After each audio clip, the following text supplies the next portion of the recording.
से आई थी सर। आप सेकंड उसे पढ़ा रहे थे ना मीटिंग में? हाँ सेकंड। हाँ, तो पहले मीटिंग तो खत्म हो चुका था।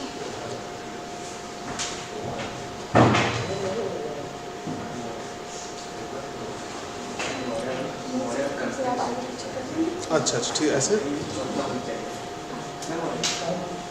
ठीक। आज हिंदी बना के लाए हैं। ठीक है। अरे भाई हिंदी बनाने में बहुत मेहनत लगता है। एक तो हिंदी टाइपिंग नहीं आती है और ऊपर से गूगल बहुत गंदा ट्रांसलेट करता है। अच्छा ये तो हाँ PDF मैं उसको नेक्स्ट कर रहा था। ठीक है, वो स्क्रीन तो है नहीं, आई थिंक ये होता है क्या? ठीक है, आपका वो फिर लैपटॉप चेंज है, इसकी जरूरत पड़ेगी क्या?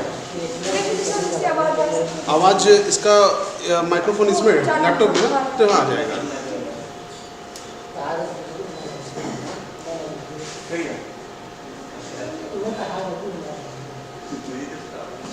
सब लोग हैं ना? पिछली क्लास में आप लोग आए थे? ठीक है, कोई बात नहीं। पिछली क्लास में मैं एशिया पढ़ाया था, एशिया कॉन्टिनेंट। एशिया कॉन्टिनेंट को मैं उसके बारे में, उसके जोग्राफिकल फीचर्स के बारे में, उसके जो क्लाइमेट जिसमें है, जिसमें उसके रिलीफ पोर्शन है, सॉइल्स है, वेजिटेशन है, स्ट्रेटेजिक पोर्शन है, ह्यूमन पोर्शन है। ह्यूमन पोर्शन मतलब वहाँ के जो एग्रीकल्चर कैसा है, पॉपुलेशन कहाँ वहाँ निवास करती है, ठीक है।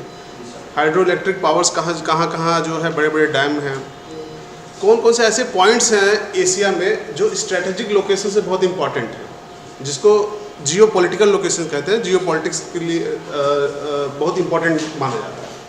उसको मैंने लास्ट क्लास में बताया था और मैंने स्टडी मटेरियल प्रोवाइड किया है, उसमें आप देख लीजिएगा, बहुत हद तक मैंने मेंशन किया है, ठीक है। और आप लोग को शायद स्टडी मटेरियल मिला होगा। आज देखिए हम कोशिश करेंगे 3 कॉन्टिनेंट कवर करने की कोशिश करेंगे। हालांकि कवर हो जाए बहुत अच्छी बात है, लेकिन 1.5 घंटे में कोशिश करेंगे। PPT मैंने जनरेट किया है, सभी मैं जो है मैं हिंदी में इसमें कन्वर्ट किया हूँ। हर जितने भी पोर्शन है मैंने इसको थोड़ा बेसिक्स बता दे रहा हूँ। हिंदी में मैंने कुछ इसके सभी लगभग पोर्शन हिंदी में इसको मैंने ट्रांसलेट किए, ठीक। इसमें हर चीज़ का आपको मैप मिलेगा। जो चीज़ बताऊंगा आप मैप के थ्रू यहाँ पे उसको देख सकते हैं। मैं उसी को एक्सप्लेन करूँगा, उसको डिस्क्राइब करूँगा एक एक पोर्शन को, एक एक पॉइंट्स को, ठीक। जो कुछ चीज़ छूट जाएंगी जैसे वो स्टडी मटेरियल में आपको वहाँ मिल जाएगा, ठीक है। कुछ फैक्ट है जो मैं फैक्ट भी बता दूंगा, जो इसमें लिखा भी हो नहीं लिखा है तो मेरे पास कुछ एक पेज में कुछ लिख के आया, वो फैक्ट भी बता दूंगा अफ्रीका कॉन्टिनेंट के रेफरेंस में। Is it clear? सबको समझ में आएगा ना बात? कोई दिक्कत नहीं? ठीक है। मेरा नाम उपेंद्र प्रताप सिंह है और आज हम पढ़ेंगे अफ्रीका, ऑस्ट्रेलिया एंड ओशिनिया और एंटार्क्टिका कॉन्टिनेंट, ठीक। स्टार्ट करते हैं। देखिए अफ्रीका कॉन्टिनेंट को पहले आप इसको देख लीजिए। ये अफ्रीका कॉन्टिनेंट है जो एशिया से कनेक्ट है, जो एशिया से कनेक्ट है। और एशिया से कनेक्ट किस जगह से है? वो इजिप्ट जो पोर्शन है वहाँ सिनाई पेनिनसुला है, सिनाई प्रायद्वीप, वहाँ से वो कनेक्ट है। इसके चारों तरफ का आप लोकेशन समझ लीजिए एशिया अफ्रीका का।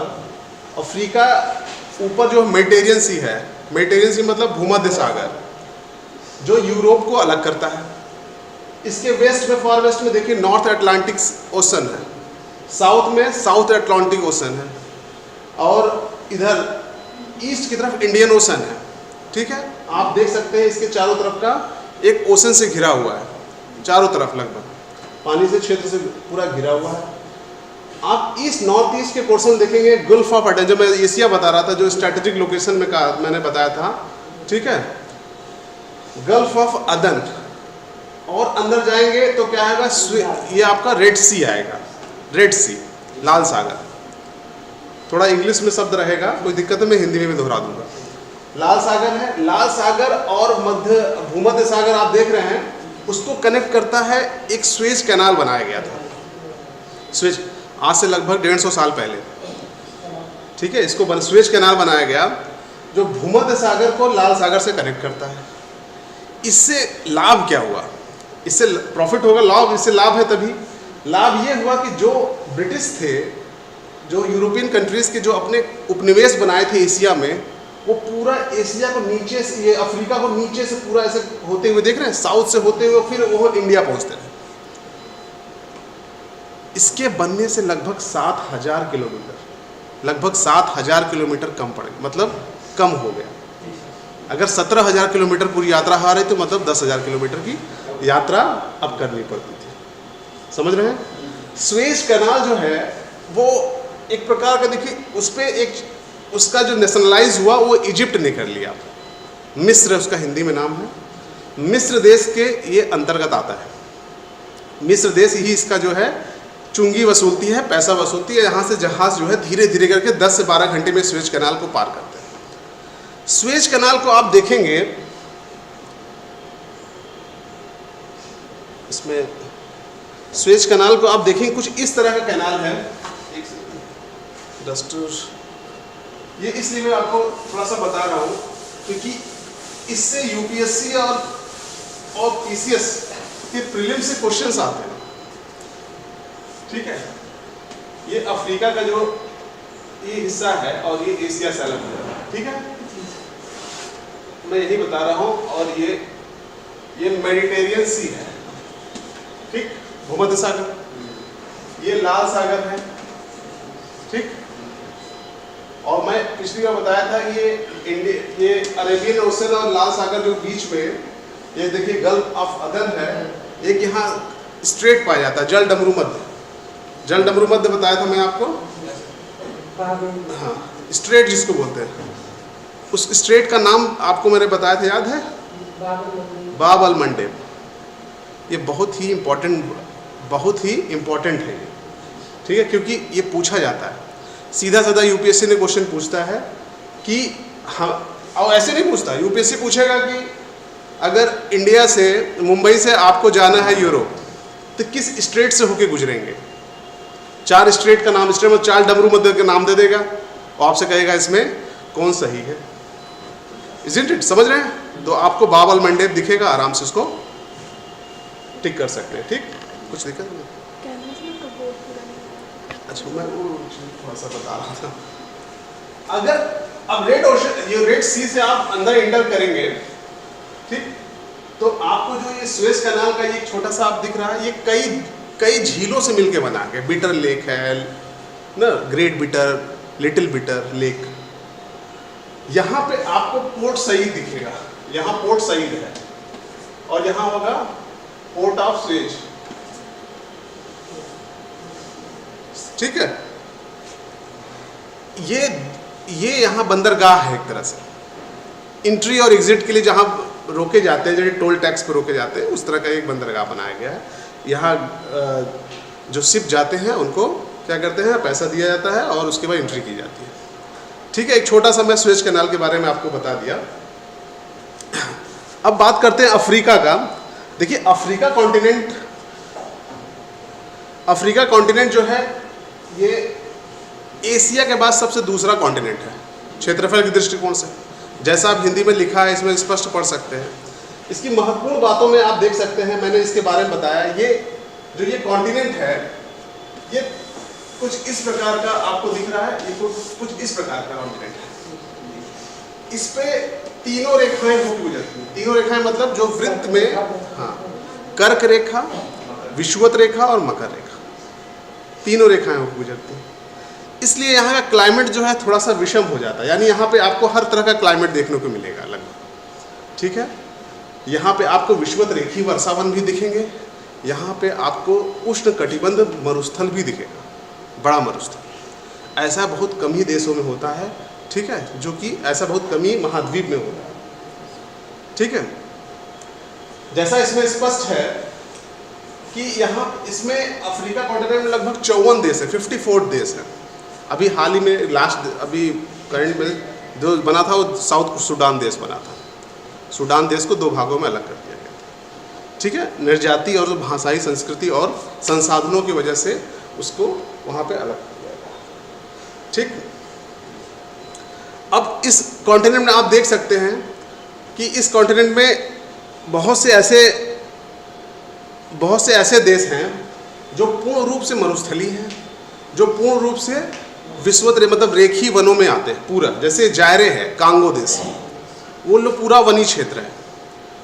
जैसे अल्जीरिया है, लीबिया, ऊपर जो देश जहाँ सहारा डिजर्ट आपको लिखा है, वो देश ऐसे हैं जहाँ पूरा मरुस्थल क्षेत्र है, संपूर्ण मरुस्थल क्षेत्र। ठीक है, इसके हम कुछ बेसिक्स चीज़ पे आते हैं।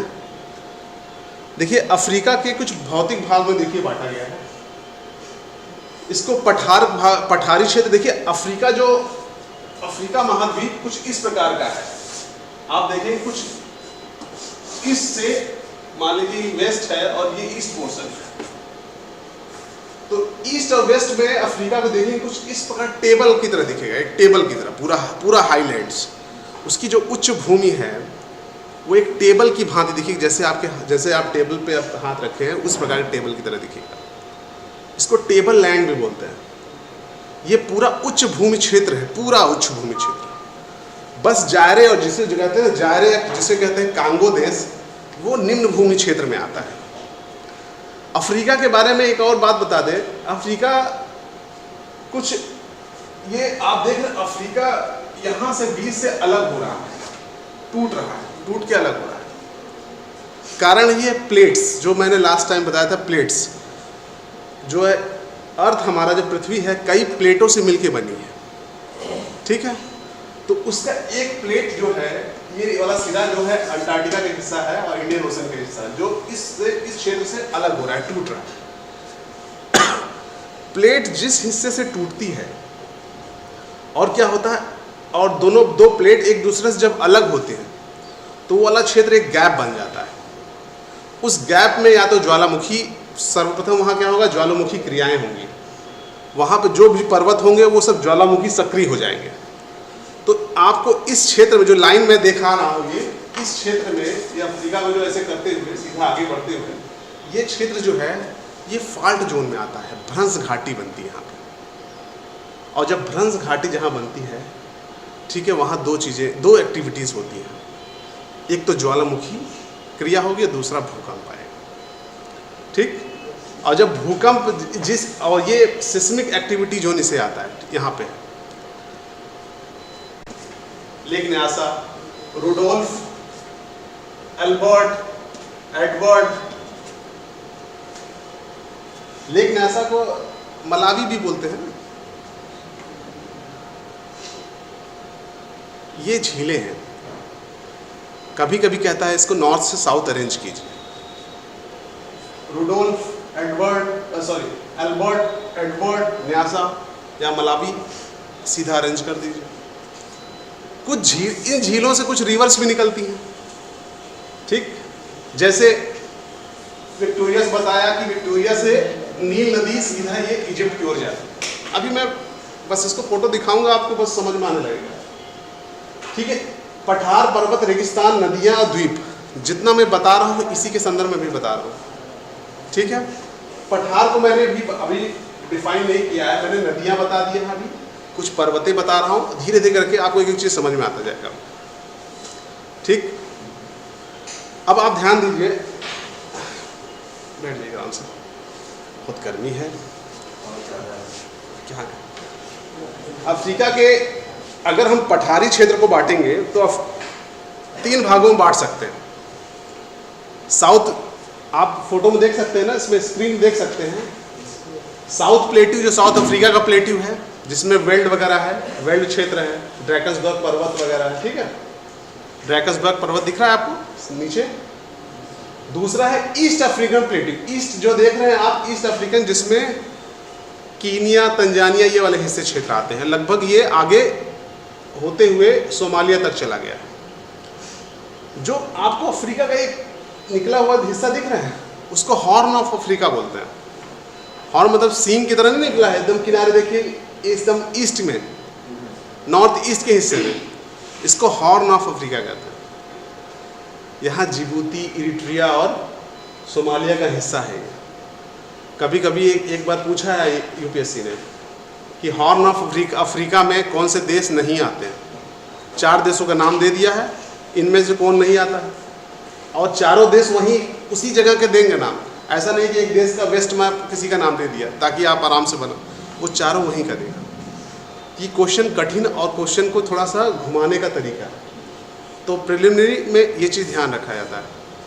ठीक है, हॉर्न ऑफ अफ्रीका, आपको साउथ में जो ड्रैकन्सबर्ग प्लेट्यू देख रहे हैं, ये प्लेट्यू भी है, यहाँ पे हाई माउंटेन्स भी है, ड्रैकन्सबर्ग पर्वत, ये दक्षिण अफ्रीका के क्षेत्र में आता है, दक्षिण अफ्रीका देश में आता है। ठीक, दक्षिण अफ्रीका के नीचे वाले हिस्से में यहाँ पे आप देखेंगे पोर्ट ऑफ डरबन है उसकी जगह पे, ठीक है, डरबन क्षेत्र है, ये सब उसके प्लेट्यू के हिस्से हैं और तटीय हिस्सा है।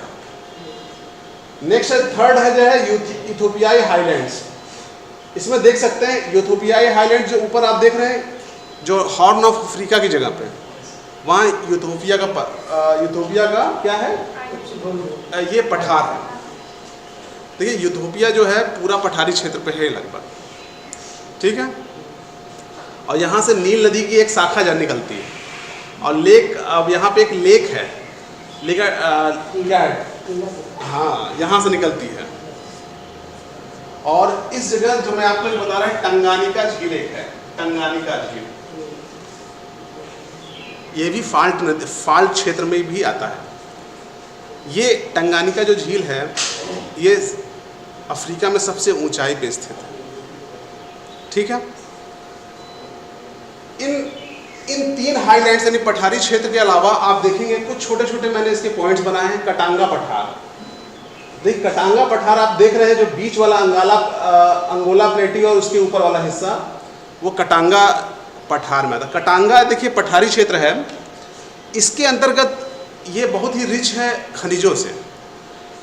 तांबा का जो विश्व का सबसे ज़्यादा रिजर्व माना जाता है यहाँ पे, विशाल भंडार है तांबा का यहाँ पे।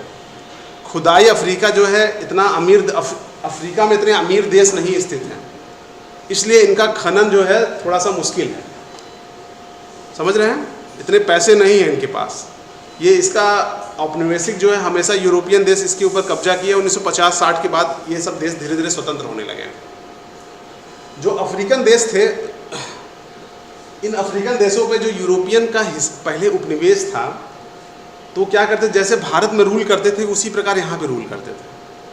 रूल करने का सबसे पहला इनका तरीका क्या था, इन्होंने कई पोर्ट बनाए, कई बंदरगाह बनाए, जो साउथ अफ्रीका में बनाए, इधर सोमालिया में बनाए, ठीक है, इधर आपको अंगोला इधर बनाए, ठीक है। इस जगह कई जगह इन्होंने बनाए हैं क्या, बंदरगाह, और इस बंदरगाह से अंदर के क्षेत्रों को कनेक्ट करने के लिए बनाए हैं रेलवे लाइन।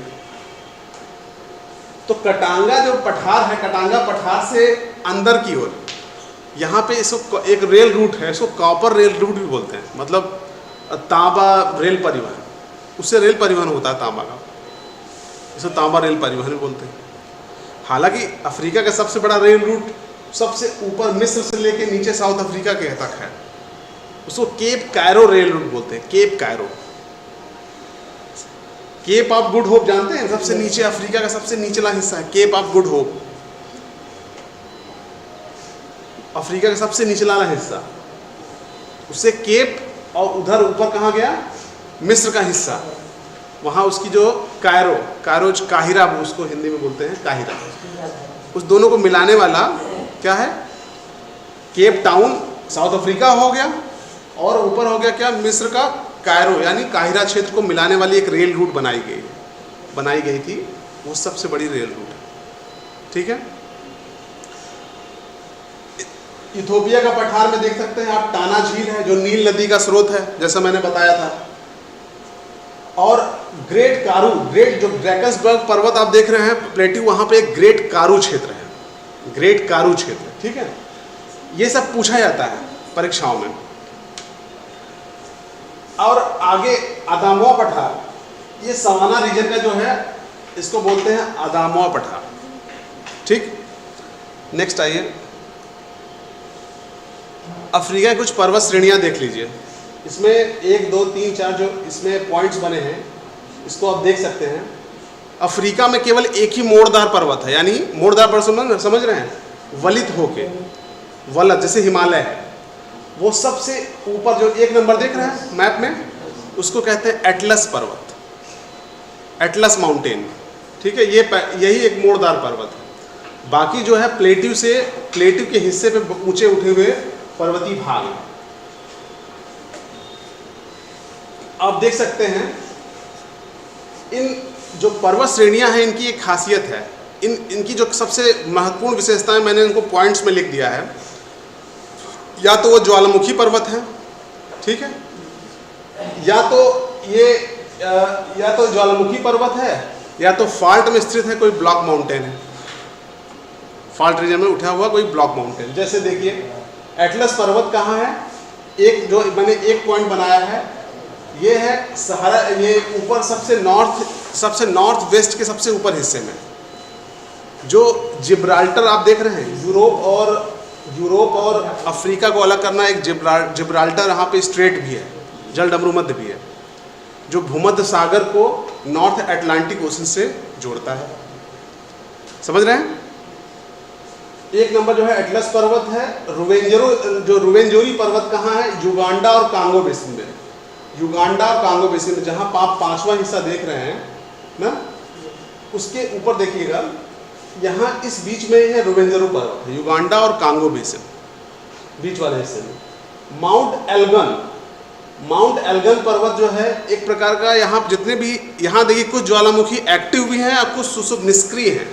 जैसा बताया था मैंने कि ये फॉल्ट जोन में स्थित हैं, तो कुछ एक्टिव भी हैं कुछ निष्क्रिय। जो एक्टिव हैं उसके बारे में बता दूंगा, और लगभग यहाँ पे लगभग आपको निष्क्रिय ही मिलेंगे, ठीक है, क्योंकि बहुत ज़्यादा सिस्मिक एक्टिविटी अभी नहीं हो रही है। हालांकि ये भाग आगे आने समय में ये अलग होगा, तब सिस्मिक एक्टिविटी ज़्यादा यहाँ पे सक्रिय रहेगी। माउंट एल्गोन जो है ये युगांडा और केनिया से, युगांडा में आपको बता दूं, जो आप फिफ्थ पॉइंट देख रहे हैं, फिफ्थ पॉइंट ईस्ट अफ्रीका वाले क्षेत्र में, यहाँ ये युगांडा क्षेत्र है, ठीक है। युगांडा और केनिया, इनकी सीमा पे जो है ये यहीं पे विक्टोरिया झील है, और इसी के पूर्वोत्तर में क्या है? माउंट एल्गोन, ठीक है, माउंट एल्गोन। देखिए दूसरे वाले मैप में युगांडा देखिए मैंने दिया है, दिखा है ना, और उसमें पांचवा हिस्सा 5 लिखा है ना, ट्रायंगल में बना हुआ है, आप देख सकते हैं। दूसरा मैप है, उसमें माउंटेन्स का नेम दिया है, और उसमें पॉइंट्स लगाए हैं। देखिए 5वां नंबर क्या है? रुवेंजोरी पर्वत, ठीक है। ये इसकी खासियत क्या है? ये एक प्रकार का निष्क्रिय यानी विलुप्त हो चुका है ज्वालामुखी। थैंक गॉड फैन चलता है, ठीक है। नेक्स्ट है तिब्बती माउंटेन। माउंट तिब्बती आप देख रहे हैं, जो ये अफ्रीका के सहारा रेगिस्तान के बीच में है लगभग। चार्ड झील है वहाँ पे, एक चार्ड झील, चार्ड लेक जिसे बोलते हैं, वो चार्ड लेक की खासियत क्या है? ये आंतरिक जल प्रवाह प्रणाली बनाती है। आंतरिक जल प्रवाह समझते हैं, जैसे बहुत सी नदियाँ हैं वो समुद्र या सागरों में जाके मिलती हैं, लेकिन चार्ड झील जो है वहाँ पे बहुत सी नदियाँ हैं आके वहाँ मिलती हैं, यानी जल प्रवाह, यानी वहीं आके नदियाँ अपना जो है वहीं ख़त्म हो जाती है, एंड हो जाती है। सोचिए रेगिस्तानी क्षेत्र में कोई झील है और वहाँ से नदियाँ आके वहाँ मिल रही उस क्षेत्र में, उस झील का इम्पोर्टेंस कितना ज़रूरी होगा। वहाँ पे कितने चार्ड लेक के पास कितने नगर बसे हैं, और वहाँ उनकी जो है जीविका जुड़ी हुई है हर प्रकार से। वहाँ उससे भोजन से भी आश्रित है, ठीक है, पानी जो पेयजल से भी आश्रित है, जानवरों को पिलाने से, अपना पीने सब पर आश्रित है। उसी पे उनको धन भी कमाना है। लेकिन किसी प्रकार की जो क्लाइमेट चेंज हो रहा है, क्लाइमेट चेंज की वजह से वहाँ के लोग जो है वहाँ से हट रहे हैं, यानी वो जगह छोड़ के जा रहे हैं, क्योंकि वो चार्ड झील धीरे धीरे सिकुड़ता जा रहा है। क्योंकि लोग नदियों को क्या है रोक रहे हैं, डैम बना के। जैसे मैंने पिछले बार अरल सागर के बारे में आपको एक एग्जांपल दिया था, चार्ड झील के साथ भी कुछ ऐसा ही है, ठीक है। क्लाइमेटिक चेंज होने की वजह से यहाँ जो लोग यहाँ क्या करते हैं, यहाँ से हट के चले जाते हैं, उनको क्लाइमेटिक रिफ्यूजी बोलते हैं, ठीक है। क्लाइमेटिक रिफ्यूजी मतलब जो जलवायु के कारण से रिफ्यूजी बने, ना कि कोई युद्ध की वजह से रिफ्यूजी बने, ठीक है। नेक्स्ट माउंटेन देखिए अहगर माउंटेन। अहगर माउंटेन आप देखेंगे इस ऊपर अल्जीरिया जो है, जो 2 नंबर है, जो 2 पॉइंट बना है, तिबेस्ती माउंटेन के ऊपर वहाँ पे अहगर पर्वत है। ये पर्वत श्रृंखला है, जो मैं बोल रहा हूँ, ये पर्वत श्रृंखला है। इनकी सबसे ऊंची चोटी भी है, लेकिन वो इम्पोर्टेंट नहीं है। इम्पोर्टेंट है पर्वतों के नाम आपको अरेंज करना आता हो। एटलस माउंटेन, वेंजेरू, तिबेस्ती, माउंट एल्गॉन, ये सब आपको तुरंत लोकेट करना आता हो, ठीक है। और यहीं पे कुछ, जब आप नज़दीक आते जाएंगे, फाल्ट पर्वत श्रृंखला, जब जहाँ वो वाला हिस्सा देख रहे हैं जहाँ पे एक बड़ा सा रेक्टेंगल बना है, आयताकार बनाया गया है, वहाँ पे 4th और 5th का नाम दिया गया है। देखिए 4th और 5th, माउंट कैमरन और यूथोपियन हाईलैंड और ईस्ट अफ्रीकन माउंटेन, ये फाल्ट रीजन में स्थित है। ये वाला हिस्सा मैंने आपको अभी फोटो में बनाया ना, ये फाल्ट रीजन में स्थित है।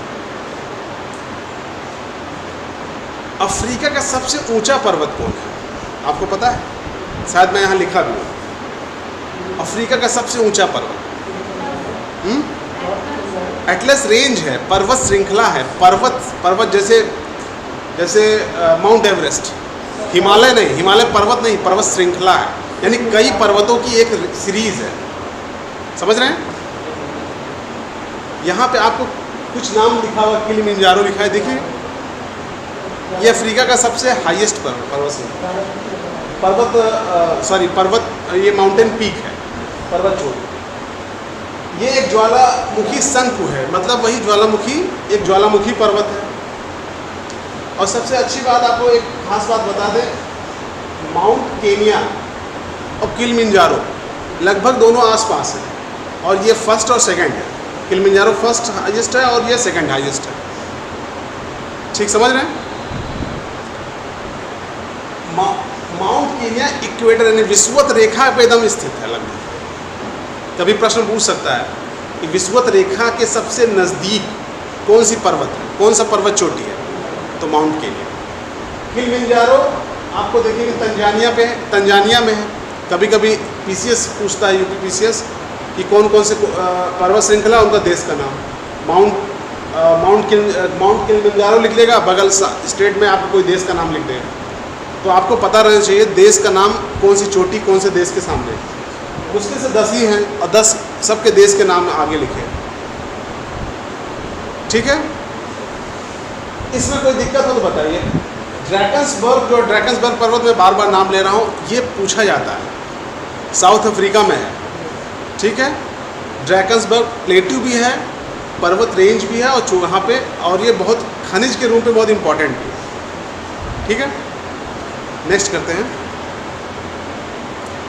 पर्वत के बाद हम आते हैं रेगिस्तान। जो हम ज्योग्राफिकल फीचर्स देख रहे थे, रेगिस्तान। देखिए रेगिस्तान को डिफाइन किया गया है कई तरीके से। जो मरुस्थल होते हैं, 2 तरह के होते हैं, एक उष्ण मरुस्थल और एक शीत मरुस्थल। मरुस्थल में दोनों में एक क्वालिटी ये है कि यहाँ वर्षा जो है न्यून 50 सेंटीमीटर से कम वर्षा होती है, 50 सेंटीमीटर से कम साल भर। यहाँ पे हाईएस्ट टेम्परेचर रहेगा। मैं उष्ण मरुस्थल की बात कर रहा हूँ। हाईएस्ट क्या रहेगा? टेम्परेचर रहेगा, और यहाँ हाईएस्ट इवेपोरेशन रहेगा। वाष्पीकरण बहुत ज़्यादा रहेगी, बारिश न्यूनतम होगी, समझ रहे हैं, और तापमान अधिक रहेगा। तो सब विषम परिस्थिति है ना, विषम परिस्थिति। तो उसी तरह यहाँ के लोग भी रहेंगे, उसी तरह यहाँ के जानवर, उसी तरह यहाँ के, आपको यहाँ पे हर चीज़ दिखेगा। अफ्रीका जो है, अफ्रीका का आप गूगल मैप में देख सकते हैं कितना बड़ा क्षेत्र जो है वो मरुस्थलीय क्षेत्र से घिरा हुआ है। सहारा मरुस्थल आप जैसे जानते हैं, अफ्रीका का ऊपरी भाग लगभग सहारा मरुस्थल, जो आपको सफ़ेद यानी वाइट में दिख रहा है बड़े क्षेत्र में, यानी वेस्ट कोस्ट से लेके लगभग ईस्ट की तरफ वहाँ तक, यूथोपियन हाईलैंड तक, सोमालिया तक दिख रहा है ना आपको। माफ़ कीजिएगा, यूथोपिया के उत्तरी क्षेत्र तक। मिस्र देखिए, मिस्र वहाँ नील नदी मिस्र के बीचों बीच से होके जाती है। मिस्र जो है पूर्ण रूप से मरुस्थलीय क्षेत्र है, तो नील नदी उसके बीचों बीच से होके जाती है। उस नील नदी के पूरा वो देश जो है डेवलप कर गया उस नील नदी की वजह से। नील नदी मिस्र के लिए एक वरदान, जिसे बोलते हैं ना, एक वरदान। अगर नील नदी, वहाँ पे नील नदी नहीं होती तो संपूर्ण रूप से वो मरुस्थल क्षेत्र होता। इस नील नदी की वजह से वहाँ पे एग्रीकल्चर होता है, वहाँ बड़े बड़े शहर बसे हैं और कई तरह के यहाँ पे आपको अनेक ऐसी क्रियाएं, उद्योग भी देखने को मिलेंगे जो जल के साथ साथ वहाँ नील नदी के किनारे किनारे स्थित। और नील नदी केवल जल ही नहीं देती, परिवहन की सुविधा भी देती है। यानी आप भूमध्य सागर से अंदर की ओर ये भी आ सकते हैं नौका वहन करके, ठीक है। अब आप देख सकते हैं यहाँ कुछ रेगिस्तान की हम बात कर रहे हैं। सहारा मरुस्थल के बारे में जैसे मैंने दिया है, सहारा मरुस्थल में जो मरुस्थलीय क्षेत्र में आपको दिमाग में आता है केवल बालू, उसको बोलते हैं रेग। रेग REG, जो बलुई चीज होता है, रेग बोलते हैं उसको।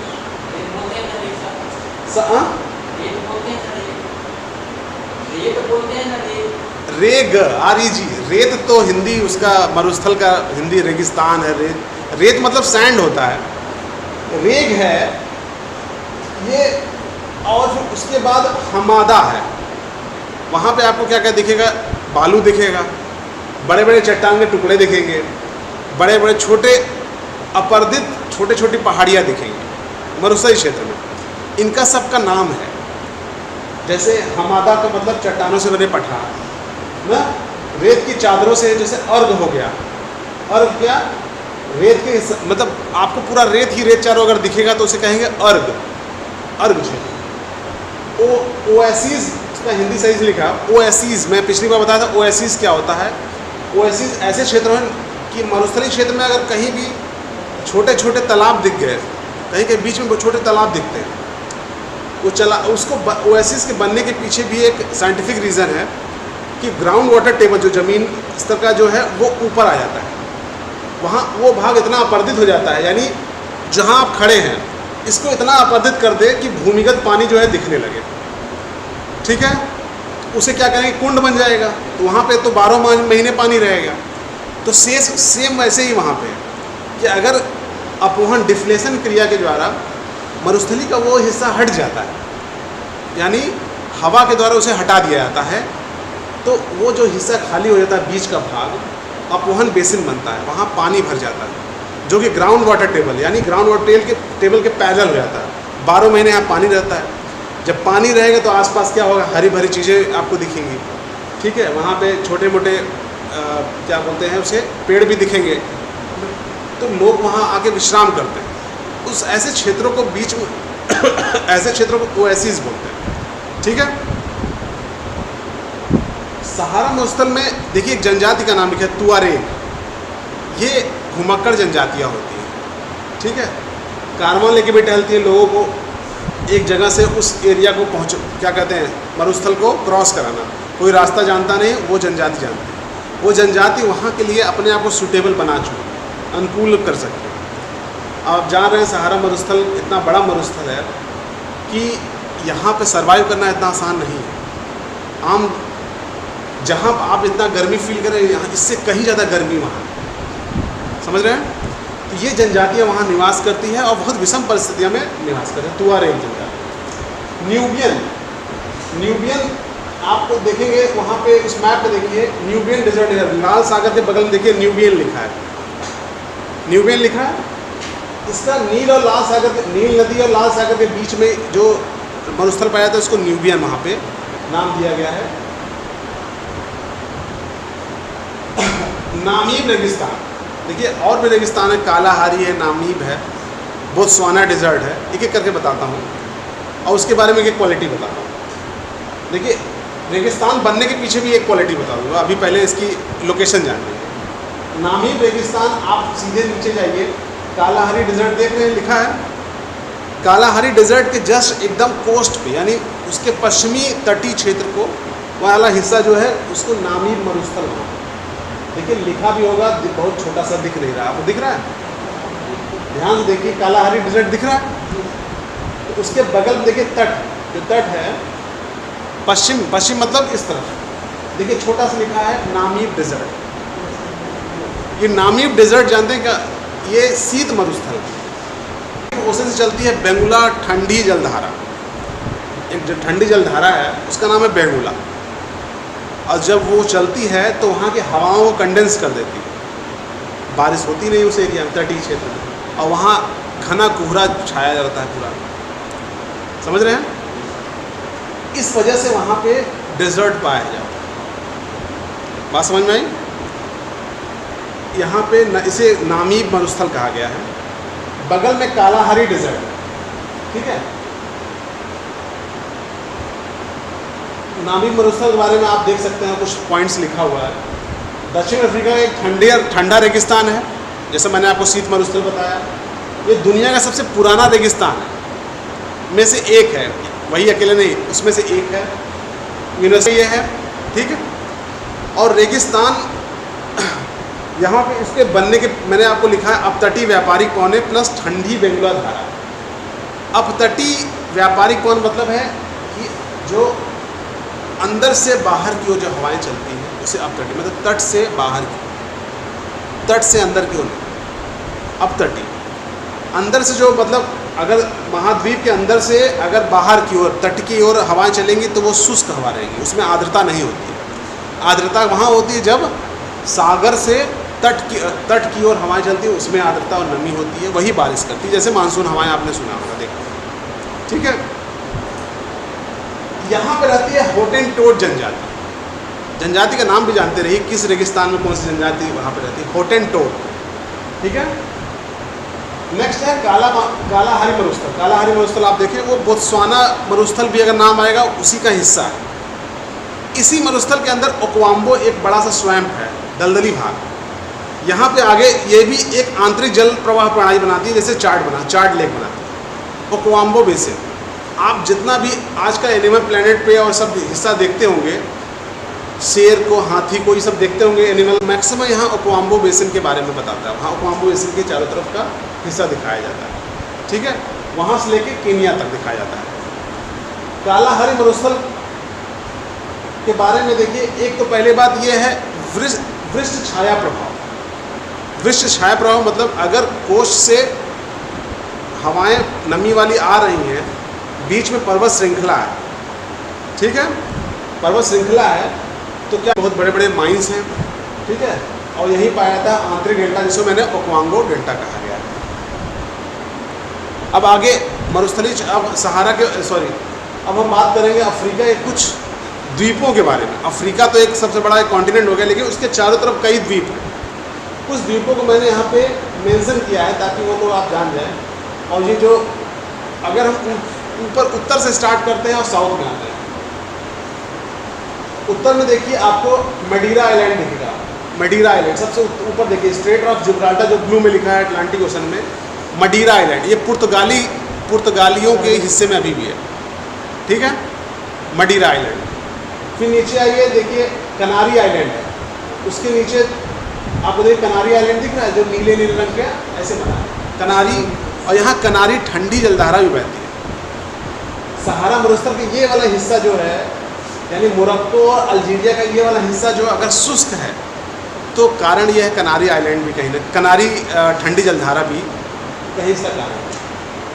देखिए मेडागास्कर, आप सबसे बड़ा द्वीप जो है मेडागास्कर, जो अफ्रीका का सबसे आपको पूर्व के क्षेत्र में सबसे नीचे दिखेगा। दक्षिण पूर्व हिस्से में एक मेडागास्कर एक बड़ा सा आइलैंड दिख रहा है। इसका आधा भाग शुष्क है, आधा भाग एकदम विषवती रूप में काफ़ी रिच है, आधा भाग, ठीक है। और इसके पश्चिम में देखिए सेंट हेलेना है, इधर देखिए। जितने भी मैंने आइलैंड दिखाए हैं और किसके अंडर में है, किस देश के स्वायत्त शासी में, किस देश के अंडर में है, उस देश का नाम भी यहाँ मेंशन है।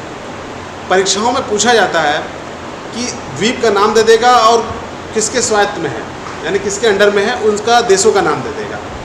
तो आप उसके बारे में कुछ जान लीजिएगा। जैसे मडीरा पुर्तगाल में है, Canary Spain, Canary island Spain के अंडर में, ठीक है।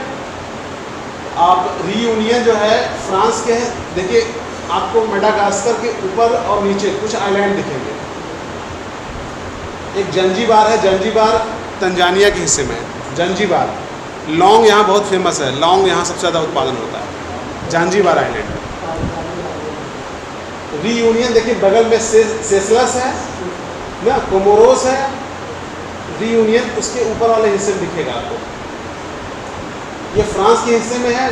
मेडागास्कर बगल में देखिए रियूनियन छोटा सा है, लिखा है, दिख रहा है।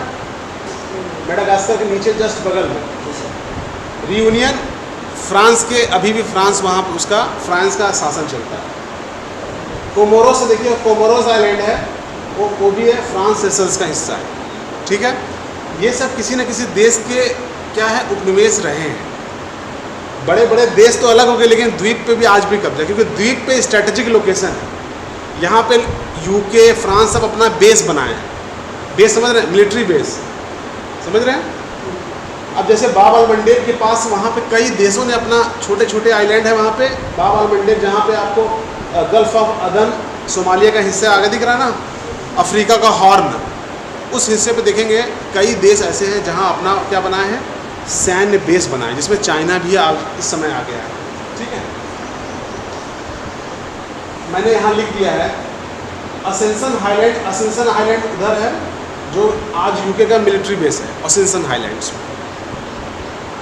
सेंट हेलेना द्वीप आपको बगल में दिखा है, जहाँ पे नेपोलियन को एक समय क्या किया था, यहाँ निर्वासित कर दिया गया था। यानी पकड़ने के बाद नेपोलियन जब हार गया युद्ध ना, जो वाटरलू एग्जाम क्या कहते हैं उसके वॉर के बाद जब उसको पकड़ लिया गया, उसको क्या किया यहाँ पे अंग्रेज़ों ने इसको सेंट हेलेना द्वीप पे बंद कर दिया, जहाँ से यहीं से इसकी यहीं से बताया था कि यहीं से इसकी मृत्यु हो गई। कई कहानियाँ हैं इसके पीछे, उस पर नहीं जाते हैं। ट्रिस्टा डी कुन्हा, ट्रिस्टा डी कुन्हा जो केप ऑफ गुड होप के सबसे एकदम नीचे है, देखेंगे आप।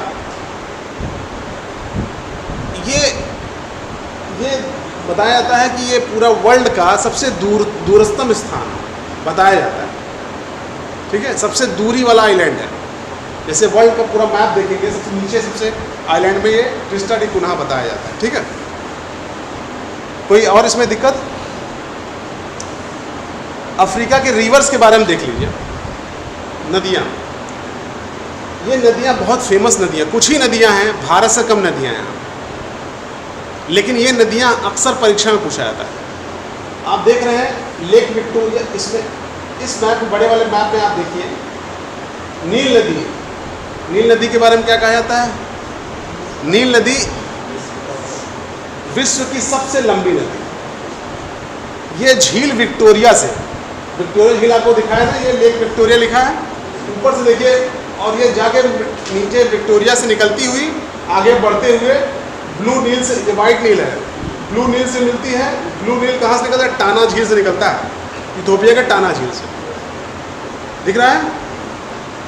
और आगे आई थिंक खार्तूम में जाके दोनों मिलते हैं। ब्लू नील और वाइट नील कहाँ मिलते हैं? खार्तूम एक जगह है सूडान में, मिलता है ना, करेक्ट। और आगे बढ़ते हुए जाके भूमध्य सागर में ये क्या होती है, यहाँ पे गिरती है, इसका माउथ। नील रिवर जो है, नाइल रिवर है, इसको नील इंग्लिश में नाइल बोलते हैं, हिंदी में नील नदी बोलते हैं। ये पूरा रेगिस्तानी क्षेत्रों से ही होके जाती है। इस नदी के बारे में थोड़ा सा 2 लाइन जान लीजिए। ये विश्व की सबसे लंबी नदी है। ठीक है, लगभग 3000 किलोमीटर यात्रा करती है, समझ रहे हैं। और जैसा मैंने बताया था, इस नदी की वजह से ही मिस्र में कपास की खेती होती है। इस नदी के मुहाने पे आपको खनिज तेल मिलते हैं, समझ रहे हैं। इस नदी के कारण ही यहाँ पे कई उद्योग स्थापित हुए हैं। कृषि यहाँ पे अच्छी तरह से होती है मिस्र और उसके आसपास क्षेत्रों में। और यहाँ पे नौगम में और सिंचाई के लिए बहुत इम्पोर्टेंट है। नौगम मतलब नेविगेशन के लिए। और इसके साथ यहाँ मिस्र में आसवान बांध है। आसवान बांध का नाम पूछता है, एग्ज़ाम में पूछता है कि आसवान बांध किस नदी पे है या आसवान बांध किस देश में है, मिस्र में। ठीक है, और कई इसके मुहाने पे जैसे नासिर झील है, ठीक है, पोर्ट सईद है, अलेक्जेंड्रिया है, कई शहर बसे हुए।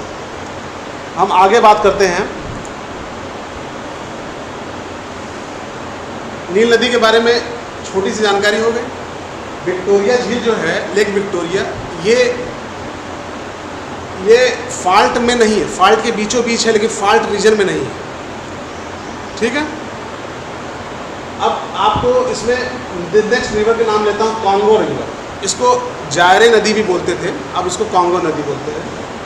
ये DRC डेमोक्रेटिक रिपब्लिक कॉन्गो जो है इस देश में बहती है। ये बीच में देख रहे हैं इक्वेटर, जो लाइन देख रहे हैं, इक्वेटर को ये 2 बार काटती है, देख रहे हैं ना। कभी कभी परीक्षा में पूछता है कि कौन सी नदी जो है इक्वेटर को नहीं काटती या कौन सी काटती है, दोनों पूछ सकता है। तो कांगो रिवर, लिम्पोपो रिवर देख रहे हैं, वो मकर रेखा को 2 बार काटती है। यानी मकर रेखा ऐसे गई है तो मकर रेखा को 1 बार काटेगी, फिर दूसरी बार काटेगी और जाके इधर इंडियन ओशन की तरफ समा जाएगी। एक इस कांगो रिवर के बारे में सबसे खास बात है कि ये रिवर जो है विश्वत रेखी वनों में पाए जाते हैं। ये पूरा विश्वत रेखी वनों में आच्छादित है। ये वहाँ विश्वत रेखी वन वहाँ पे इसलिए पाए जाते हैं, अभी क्लाइमेटिक बताऊँगा, जलवायु बताऊँगा तो उसमें आपको समझ में आएगा। यहाँ वर्षा बहुत होती है, संवहनी वर्षा, दिन भर वर्षा, मतलब ऐसा दिन भर नहीं, वर्ष भर कहूँगा, वर्ष भर वर्षा होती है। बहुत से मौसम ऐसे हैं जहाँ जाड़े में वर्षा होती है, भूमध्य सागरीय क्षेत्र में, जहाँ ग्रीष्मकालीन वर्षा होती है मानसूनी क्षेत्र में, लेकिन जहाँ वर्ष भर होती है वो कौन सा क्षेत्र है, वो है विश्वती क्षेत्र। जहाँ वर्ष भर वर्षा होगी तो जल भी पर्याप्त मात्रा में होंगे, और जल पर्याप्त मात्रा में होंगे तो एक नदी या शाखाओं से होते एक बड़ी नदी बनेगी, और बड़ी नदी है कांगो रिवर। ठीक है, कांगो नदी के बारे में स्थान को पार करना मुश्किल है ना, वैसे ही इन वनों को भी पार करना मुश्किल है। इतने ज़्यादा घने वन है, इतने ज़्यादा घने कि यहाँ से लेके आपके जहाँ बैठे हैं यहाँ तक मुझे दिखाई नहीं देंगे, इतनी झाड़ी और झंकार, इतने पेड़ हैं, रास्ते यहाँ दुष्कर है, आना जाना मुश्किल है। तो कांगो जहाँ अटलांटिक ओशन में गिरती है, तो अटलांटिक ओशन से वहीं से पानी के यानी वहीं से नाव के जरिए ही अंदर प्रवेश करते थे महाद्वीप के बीचों बीच, और वहाँ जहाँ पे खनिज हैं, और ऐसा नहीं कांगो नदी और जो कांगो देश गरीब है तो क्या हुआ, यहाँ खनिज बहुत इम्पॉर्टेंट है। यहीं तो कटांगा बेसिन है, इसके कटांगा प्लेटू है, कॉपर है, इसके बारे में मैं बताऊंगा। नेक्स्ट जो है नदी है नाइजर और सेनेगल नदी। ठीक है, नाइजर नदी और सेनेगल रिवर, इनका अपना एक अलग इम्पोर्टेंस है। इनके किनारे किनारे कई खेती कृषि कार्य होते हैं, और साथ में कई बड़े बड़े शहर स्थित हैं। ठीक है, नाइजर के रिवर के साथ। और आगे बात करेंगे लिम्पोपो, बता दिए लिम्पोपो, हाँ, जाम्बेजी रिवर के बारे में जान लीजिए। नीचे देखिए ना, ये हिंद सागर में बहती हुई जाके इंडियन ओशन में ये क्या कहते हैं, गिरती है। जाम्बेजी रिवर पे एक डैम है, और यहाँ पे एक विक्टोरिया फॉल है जो बहुत इम्पोर्टेंट है। एग्जाम पूछा था किस रिवर पे है। ठीक है, जिम्बाब्वे वगैरह से होके ये गुजरती है। ऑरेंज रिवर इधर आप देखें, ऑरेंज साउथ अफ्रीका में है, जो ड्रैगन्सबर्ग पर्वत इस तरफ से ईस्ट से वहाँ से निकलती है, वेस्ट से होते हुए सीधा आके इंडियन ओशन में गिरती है। यही 4-5 नदी हैं जिनके बारे में आपको जानना है, और परीक्षाओं में पूछेगा तो इसको आप अरेंज कर सकते हैं। 1 2 3 अगर मैप दे देगा तो 1 2 3 करके दे देगा, तो आप इसको बना सकते हैं। ठीक है, अफ्रीका की कुछ झीलों के नाम में ये फोटो दिया हूँ, इसको आप थोड़ा देख लीजिए। जैसा मैंने वो बीच वाला मैप देखिएगा, उस मैप को मैंने यही बनाया था। याद कीजिए, जब शुरू स्टार्ट किया था मैंने फॉल्ट लाइन बनाया था कि अफ्रीका कैसे अलग हो रहा है। ये फॉल्ट लाइन देख रहे हैं, अफ्रीका का बीच वाला मैप ऐसे हो, तो ये प्लेट है, वो प्लेट यहाँ से टूट रहा है, जो लाल वाला हिस्सा वो नीचे होते हुए साउथ अफ्रीका तक जाता है, ऐसे होते हुए ऊपर लेक न्यासा से होते हुए, टंगानिका झील से, अल्बर्ट से होते हुए ऊपर जाके सीधा सीधा लाल सागर पहुंचेगा। मैप को ध्यान से देखिएगा।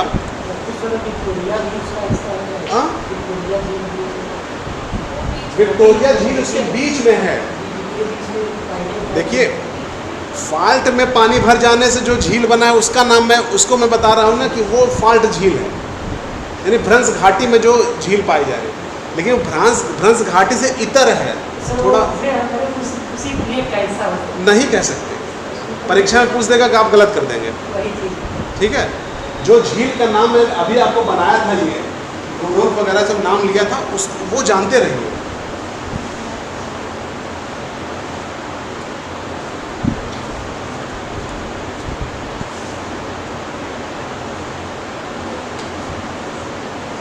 ध्यान दीजिएगा, जो फॉल्ट है ऐसे लाल सागर से होते हुए सीधा ऊपर जॉर्डन होते हुए मृत सागर से होते हुए सीधा ऊपर जाके मिल जाता है। अफ्रीका इन्हीं फॉल्ट लाइन से अलग हो रहा है। और जो ये फॉल्ट लाइन है, जब कोई भाग ऐसे अलग होता है तो बीच में स्पेस होता है, आज बन जाता है। उस स्पेस में अगर पानी भर जाए बारिश से या किसी कारण से, तो समझ लीजिए कि वहाँ पे एक झील बन जाएगी, आपको झील एक दिखने लगेगी। उसी झील का नाम मैंने आपको क्रम से बताया था, जिसमें पहला यहाँ रुडोल्फ था ना, रुडोल्फ था, एडवर्ड था, तंगानिका झील थी, लेक और लेक न्यासा है। देखिए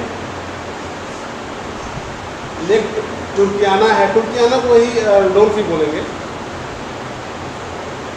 इन झीलों का नाम आप जानते रहिएगा।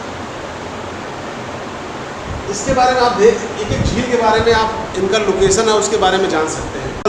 माफ कीजिएगा, वायुमंडल, जलवायु और हाइड्रोस्फीयर, जलमंडल लगभग आपका तैयार हो जाएगा, पर संपूर्ण रूप से नहीं। हम बात करते हैं जलवायु अफ्रीका की। देखिए अफ्रीका की जलवायु जो है विषम है कुछ, यहाँ लगभग टुंड्रा और टाइगर छोड़ के, ठीक। आप वो मैप का हिस्सा देख रहे हैं, यहाँ पे देखिए, चूंकि जलवायु निर्धारित होती है तापमान, आर्द्रता, वायु के संचरण से, किसी जगह का वायु के संचरण से।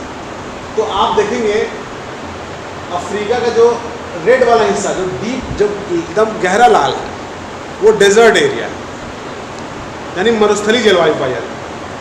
मरुस्थल बनने के पीछे मैंने आपको बताया था, यहाँ व्यापारिक और अपतटीय क्षेत्रीय है और ठंडी जलधाराओं का प्रभाव। और तीसरा कारण है यहाँ पे कि यहाँ पे पाया जाता है क्या उसको बोलते हैं, उच्च वायुजात क्षेत्र। उच्च वायु यानी हवाएं अवतलित होती हैं, ठीक। नेक्स्ट है, जो आप एक गहरा लाल देखें, उसका मतलब है खतरा वाला क्षेत्र। रेड, जो रेड जल बहुत ख़त्म होने वाला है, ज़मीन के अंदर का पानी, उसको रेड रंग का दिखाते हैं, डार्क रेड, यानी ये यहाँ पे बहुत सेंसिटिव इलाका हो गया, यानी ज़मीन में पानी ख़त्म हो गया है। तो इस वाला सेंसिटिव दिखाया गया, जैसे ये लाल वाला डार्क रेड, ये डेजर्ट है। और डेजर्ट कितने हैं आपको मैंने बताया था यहाँ पे कि कौन कौन से डेजर्ट यहाँ पाए जाते हैं अफ्रीका में, ठीक है। न्यूबियन है, सहारा है, ठीक है। बाकी रीजनल क्षेत्र में छोटे छोटे डेजर्ट पाए जाते हैं, लीबिया, अल्जीरिया, इस सब में छोटे छोटे डेजर्ट पाए जाते हैं। बाकी वो सहारा का ही पार्ट है। जलवायु आप देख ही रहे हैं, सहारा मरुस्थली क्षेत्र पूरा। जो डार्क आपको ग्रीन दिख रहा है, डार्क ग्रीन है, वो है विषुवतीय वर्षा वन क्षेत्र। विषुवत क्षेत्र के विषुवतीय रेखा पे जो दोनों साइड पे विषुवत रेखा कहीं भी पाई जाती है पूरे विश्व में, यह वर्षा वाला क्षेत्र होता है। और जहाँ ज़्यादा वर्षा होगी वहाँ पे ज़्यादा वन गहन और क्या होंगे, घने वन पाए जाएंगे। समझ में आ रहा है? अब अफ्रीका का ये बीच वाला हिस्सा पूरा घने वनों से आच्छादित है, विषुवत रेखी वन से बोलते हैं। आप विषुवत रेखी वन से थोड़ा उत्तर जाएंगे, यानी हरे से थोड़ा उत्तर जाइए, दोनों साइड लगभग वही है, उत्तर जाएंगे तो आपको एक पीले रंग का देखिए क्षेत्र दिखेगा। इसको सवाना क्षेत्र बोलते हैं, सवाना। सवाना बहुत नाम आएगा अभी। और इसके चारों तरफ, हरे के चारों तरफ वन क्षेत्र, यानी इक्वेटर के दोनों तरफ क्या है, विषुवत रेखी वन पाए जाएंगे। विषुवत रेखी वन, क्योंकि यहाँ विषुवत रेखी जलवायु पाई जाती है। और विषुवत रेखी जलवायु पाई इसलिए जाती है, माफ कीजिएगा, 10 डिग्री नॉर्थ और 10 डिग्री साउथ, उत्तरी दक्षिणी अक्षांशों में। यहाँ वर्ष भर क्या होती है, वर्षा होती है। 200 सेंटीमीटर प्लस बारिश होती है वर्ष भर। ये भाग आर्द्रता, नमी से युक्त होता है, वर्षा से युक्त होता है, ठीक है। हर शाम को यहाँ पे 4 बजे के बाद बारिश होती है डेली। संवहनी वर्षा होती है, पर्वतीय वर्षा नहीं, संवहनी वर्षा यहाँ होती है, संवहनी, ठीक है। हरे से ऊपर यानी विषुवतीय रेखा वन को आप क्रॉस करके जब ऊपर जाएंगे तो आपको मिलेगा सवाना। धीरे धीरे वर्षा की मात्रा घटती जाएगी, और जहाँ पर आपको 200 सेंटीमीटर वर्षा मिल रहा था, अब आपको 100 सेंटीमीटर से तक वर्षा मिलेगी और उससे कम। वो पीला वाला क्षेत्र है, उसको सवाना क्षेत्र बोलते हैं। सवाना क्षेत्र में जहाँ वर्ष भर वहाँ वर्षा होती थी, विषुवतीय रेखा, वहाँ बस केवल एक सीजन वर्षा होगी, इसमें ग्रीष्म ऋतु। सवाना क्षेत्र में ग्रीष्म ऋतु वर्षा होती है और ये घास स्थल होते हैं। घास स्थल समझ रहे हैं, बड़े बड़े घास पाए जाते हैं। जैसा स्पष्ट सवाना क्षेत्र शुष्क है, अर्ध शुष्क क्षेत्रों में आता है। यहाँ पे बारिश सोचिए बस केवल गर्मी में होती है, टेम्परेचर यहाँ पे उतना ही आपको मिलेगा, ज़्यादा टेम्परेचर मिलेगा, साथ में वाष्पीकरण भी यहाँ ज़्यादा होता है। तो ये भाग शुष्क क्षेत्र में आता है। बड़े बड़े पेड़ आपको इक्का दुक्का दिखेंगे, यहाँ दिखा तो 2 किलोमीटर बाद एक पेड़ दिखेगा, और वो भी क्या है, पतझड़ वन होते हैं, पतझड़ पेड़ होते हैं। मैं जलवायु को वनस्पति के साथ लिंक करके बता रहा हूँ, ठीक है। अब आते हैं सवाना क्षेत्र को क्रॉस करेंगे और आगे जाइए तो आपको क्या मिलेगा, एक आपको मिलेगा डेजर्ट, जो रेड कलर का है ना, या सॉरी माफ कीजिएगा, स्टेपी मतलब होता है कि अर्ध शुष्क क्षेत्र। ये भी एक प्रकार का ग्रासलैंड होता है, घास स्थल क्षेत्र होता है, लेकिन ये अर्ध शुष्क क्षेत्रों में आता है। यानी न पूर्ण रूप से ये रेगिस्तानी क्षेत्र होता है और न पूर्ण रूप से ये घास स्थल होता है। इसको स्टेपी रीजन भी बोलते हैं, ठीक है। और सवाना हो गया, स्टेपी और रेन फॉरेस्ट। और सबसे उत्तर और सबसे दक्षिण में देखिए मेडागास्कर में नहीं, हम ऊपर बात करते हैं जहाँ हल्का हरा क्षेत्र है, जहाँ भूमध्य सागर है। भूमध्य सागर के चारों तरफ जो रीजन पाया जाता है उसे कहते हैं मेडिटेरियन क्लाइमेट है। मेडिटेरियन यहाँ वेजिटेशन मिलती है। भूमध्य सागरी जलवायु बहुत इंपॉर्टेंट जलवायु है। ये जलवायु निर्धारित होती है यहाँ के क्लाइमेटिक फैक्टर्स। जैसे यहाँ पे शीत ऋतु में यहाँ वर्षा होती है, यहाँ पे शीत ऋतु में क्या पछुआ पवनें हावी रहती हैं और वो सागर से स्थल की ओर क्या होती है, प्रवाहित होती है, नमी लाती हैं और शीत ऋतु में वर्षा करती है। शीत ऋतु में जब वर्षा अधिक होती है यहाँ इस क्षेत्रों में, तो यहाँ जो पेड़ होते हैं बहुत लंबे नहीं होते, छोटे बौने पेड़ होते हैं। और इन क्षेत्रों में सबसे खासियत बात है कि यहाँ पे बहुत ही फलदार यानी रसदार फलों की यहाँ खेती होती है। अंगूर की खेती, अंजीर की खेती, जैतून की खेती, सेब, नींबू, संतरा, ये तमाम तरह के जो फल हैं, लाल फल पूरे यहाँ पे क्लाइमेट भूमध्य सागरी जलवायु में पाई जाती है। लोग और यही जहाँ अंगूर सबसे ज़्यादा खेती होती है वहीं सबसे ज़्यादा शराब भी बनता है। तो ये फ्रांस और इटली, ऊपर जब यूरोप बताएंगे तो फ्रांस और इटली वगैरह क्षेत्रों में, स्पेन, यहाँ पे एक से एक शराबें बनती है, जो महंगी से महंगी, सब यही की शराबें बनती हैं और मैक्सिमम अंगूर से बनती है, अंगूर से, जौ से, ठीक है। आप प्राकृतिक वनस्पतियों में मैंने जैसा क्लाइमेट को डिसाइड बताया है वहाँ की जलवायु के बारे में, आप देखेंगे भूमध्य रेखी जलवायु यहाँ की सबसे इम्पोर्टेंट जलवायु है। सवाना इम्पोर्टेंट है, भूमध्य सागरी जलवायु ये इम्पोर्टेंट है। इन तीनों के बारे में थोड़ा सा आप एक बार देख लीजिएगा। बाकी मैंने इसके छोटे छोटे बारे में इसके लिख दिए हैं और इनके पेड़ों के नाम भी लिख दिए, कौन कौन से वनस्पतियों में कौन से पेड़ पाए जाते हैं, ठीक है, ताकि स्पष्ट रहे हर वनस्पतियों की कैसी है। जैसे भूमध्य रेखी यानी विश्वती वन जहाँ पाए जाते हैं वहाँ पे पेड़ जो होते हैं कठोर लकड़ी होते हैं, कठोर, वो जलाने के लिए उपयुक्त नहीं होते,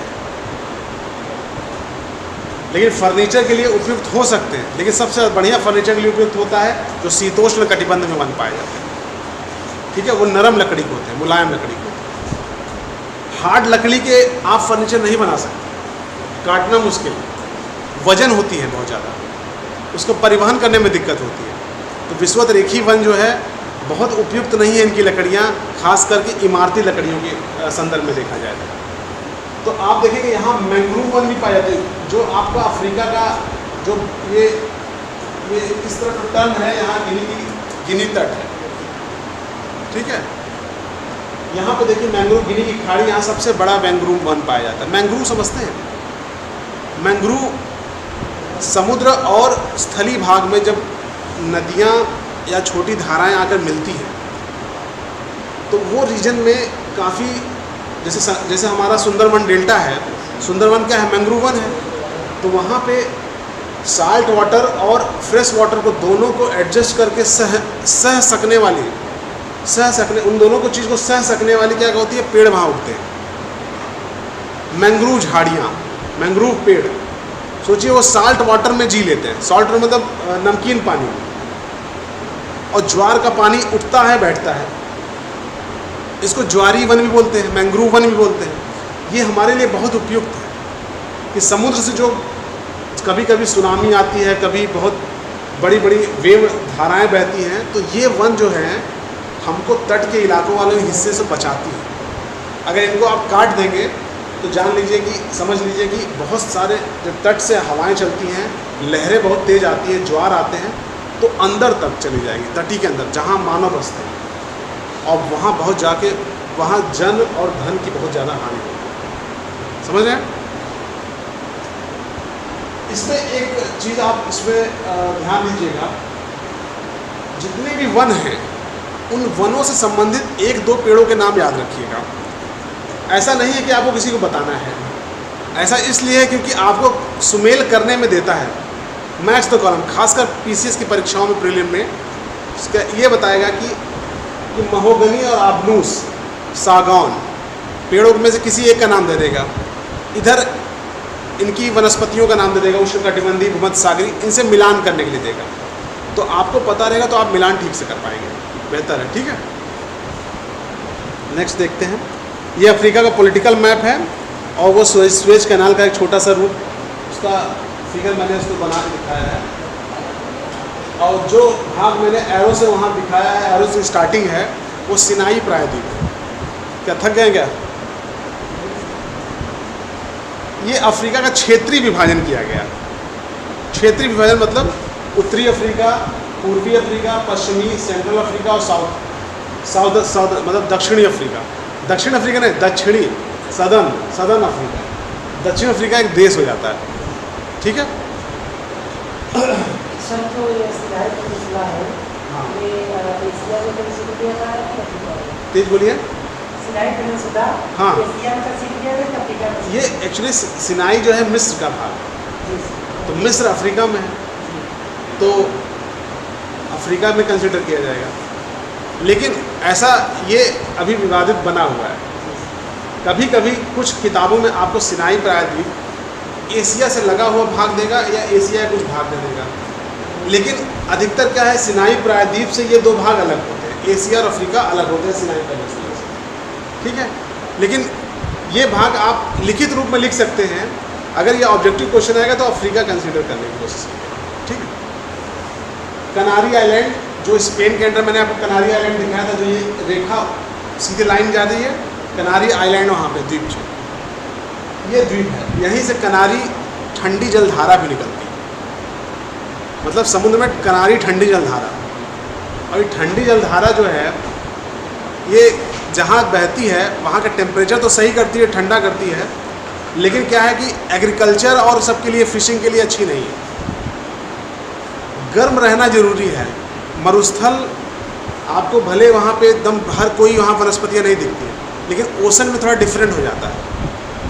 गर्म क्लाइमेट में ही बहुत से क्या मिलते हैं वहाँ पे, बहुत से वहाँ पे वेजिटेशन मिलती है। समुद्र के अंदर जो है सागरी घास मिलेंगे, वहाँ वनस्पतियाँ मिलेंगी, जीव मिलेंगे। ठीक है, इसलिए ज़रूरी हो जाता है वहाँ सागरी भाग।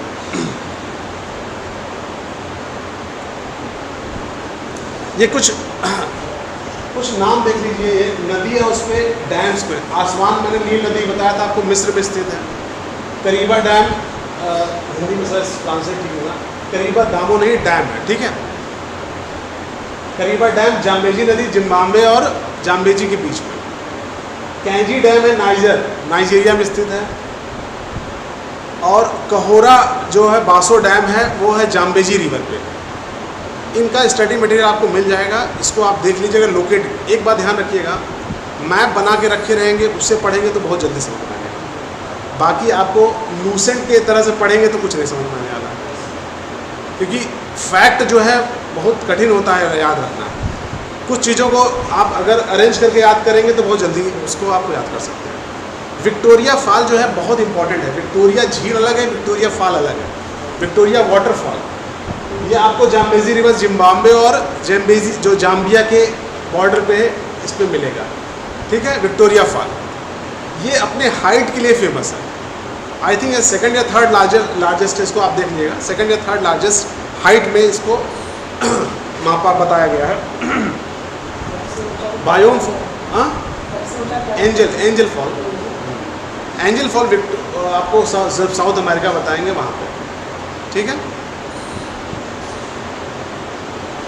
आगे हम बात करते हैं अफ्रीका की कुछ प्रसिद्ध जनजातियाँ,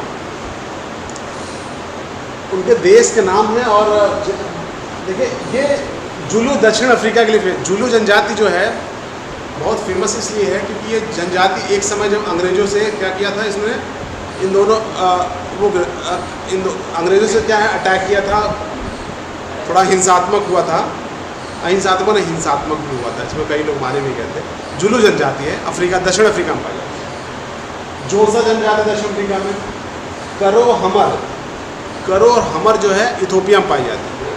ये जनजातियाँ मैक्सिमम एग्रीकल्चर करती हैं या पशुपालन करती हैं, ठीक है, पशुपालन, अधिकतर आपको पशुपालन ही मिलेगा। योरुबो नाइजीरिया में, ठीक है, योरुबो एक्चुअली कुछ जनजातियाँ जो एग्रीकल्चर के साथ साथ कुछ और भी काम करते हैं, जैसे योरुबो हो गया नाइजीरिया में, और ये पशुपालक, ये भी मुस्लिम पशुपालक होते हैं।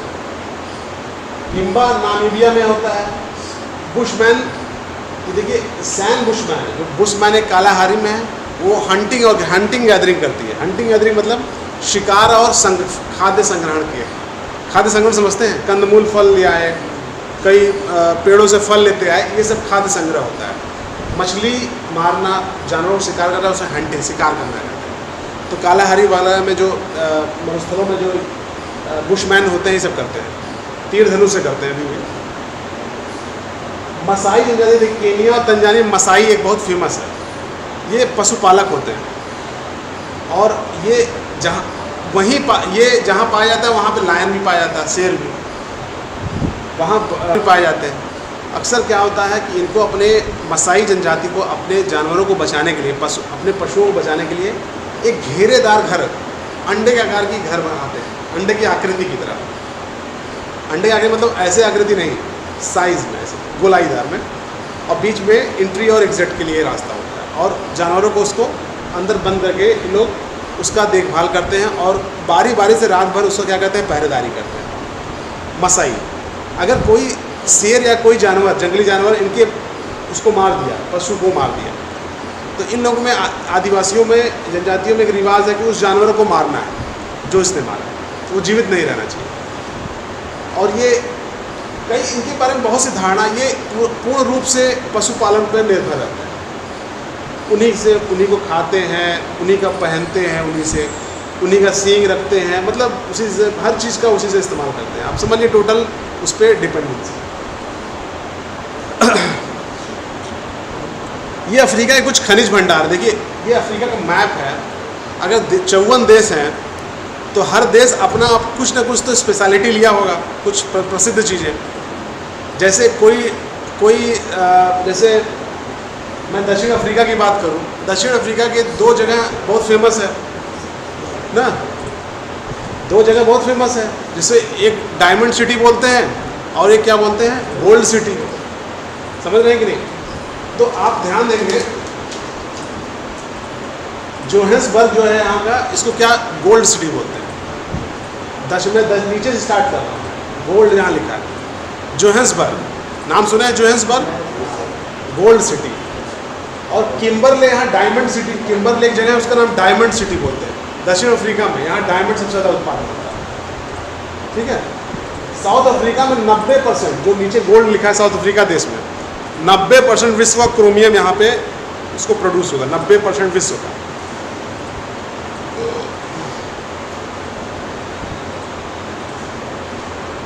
डायमंड यहाँ लिखा है बोत्सवाना यहाँ पे, और बीच में देखिए जो जायरे वाला हिस्सा है, कांगो वाला हिस्सा, ये डायमंड जो क्षेत्र लिखा है यहाँ पे, यहाँ की नदियों में और यहाँ खुदाई होती है वहाँ पे वो मिलते हैं, डायमंड मिलते हैं। डायमंड को हिंदी में हीरा मिलता है। और यहाँ पे इसीलिए यहाँ पे कई विद्रोही जनजातियाँ और किस प्रकार के यहाँ पे लोगों को स्लेव बना के यहाँ पे इनसे खुदाई करवाती है, इनसे पूरा एरिया को साफ़ करवा के, मतलब आप जाके देख सकते हैं यहाँ के डायमंड की कितनी वहाँ पे उसको पाने के लिए कितने लोग वहाँ पे लगाए गए हैं, और इनकी इकोनॉमी उसी पे बसी, यानी पूरी अर्थव्यवस्था उस पर बसी। आप ध्यान देंगे ऊपर के हिस्से में मिस्र और अल्जीरिया और लीबिया का हिस्सा, यहाँ क्रूड और पेट्रोलियम मिलता है, पेट्रोलियम तटीय इलाकों में, ठीक है। जो कॉफ़ी है इथियोपिया के जो उच्च वाले इलाके हैं, यहाँ कॉफ़ी का उत्पादन होता है। वहीं वेस्ट वाले इलाके में यहाँ पे कोकोआ, रबर की खेती होती है। ये सब बागवानी क्षेत्र वाले हैं। पाल्म, नाइजीरिया वाला हिस्सा देख रहे हैं जहाँ हरा कोस्टा रिका लिखा है, गोल्ड लिखा है, यहाँ पे उत्पादन होता है पाल्म ऑयल का। नीचे मेडागास्कर में देखिए पूरी कॉफ़ी होती है, ठीक है। आगे हम बढ़ते हैं। इस मैप के सहारे आपको कुछ इंपॉर्टेंट चीज़ पता चल जाएगा कि कौन कौन से उत्पादन के लिए प्रसिद्ध है।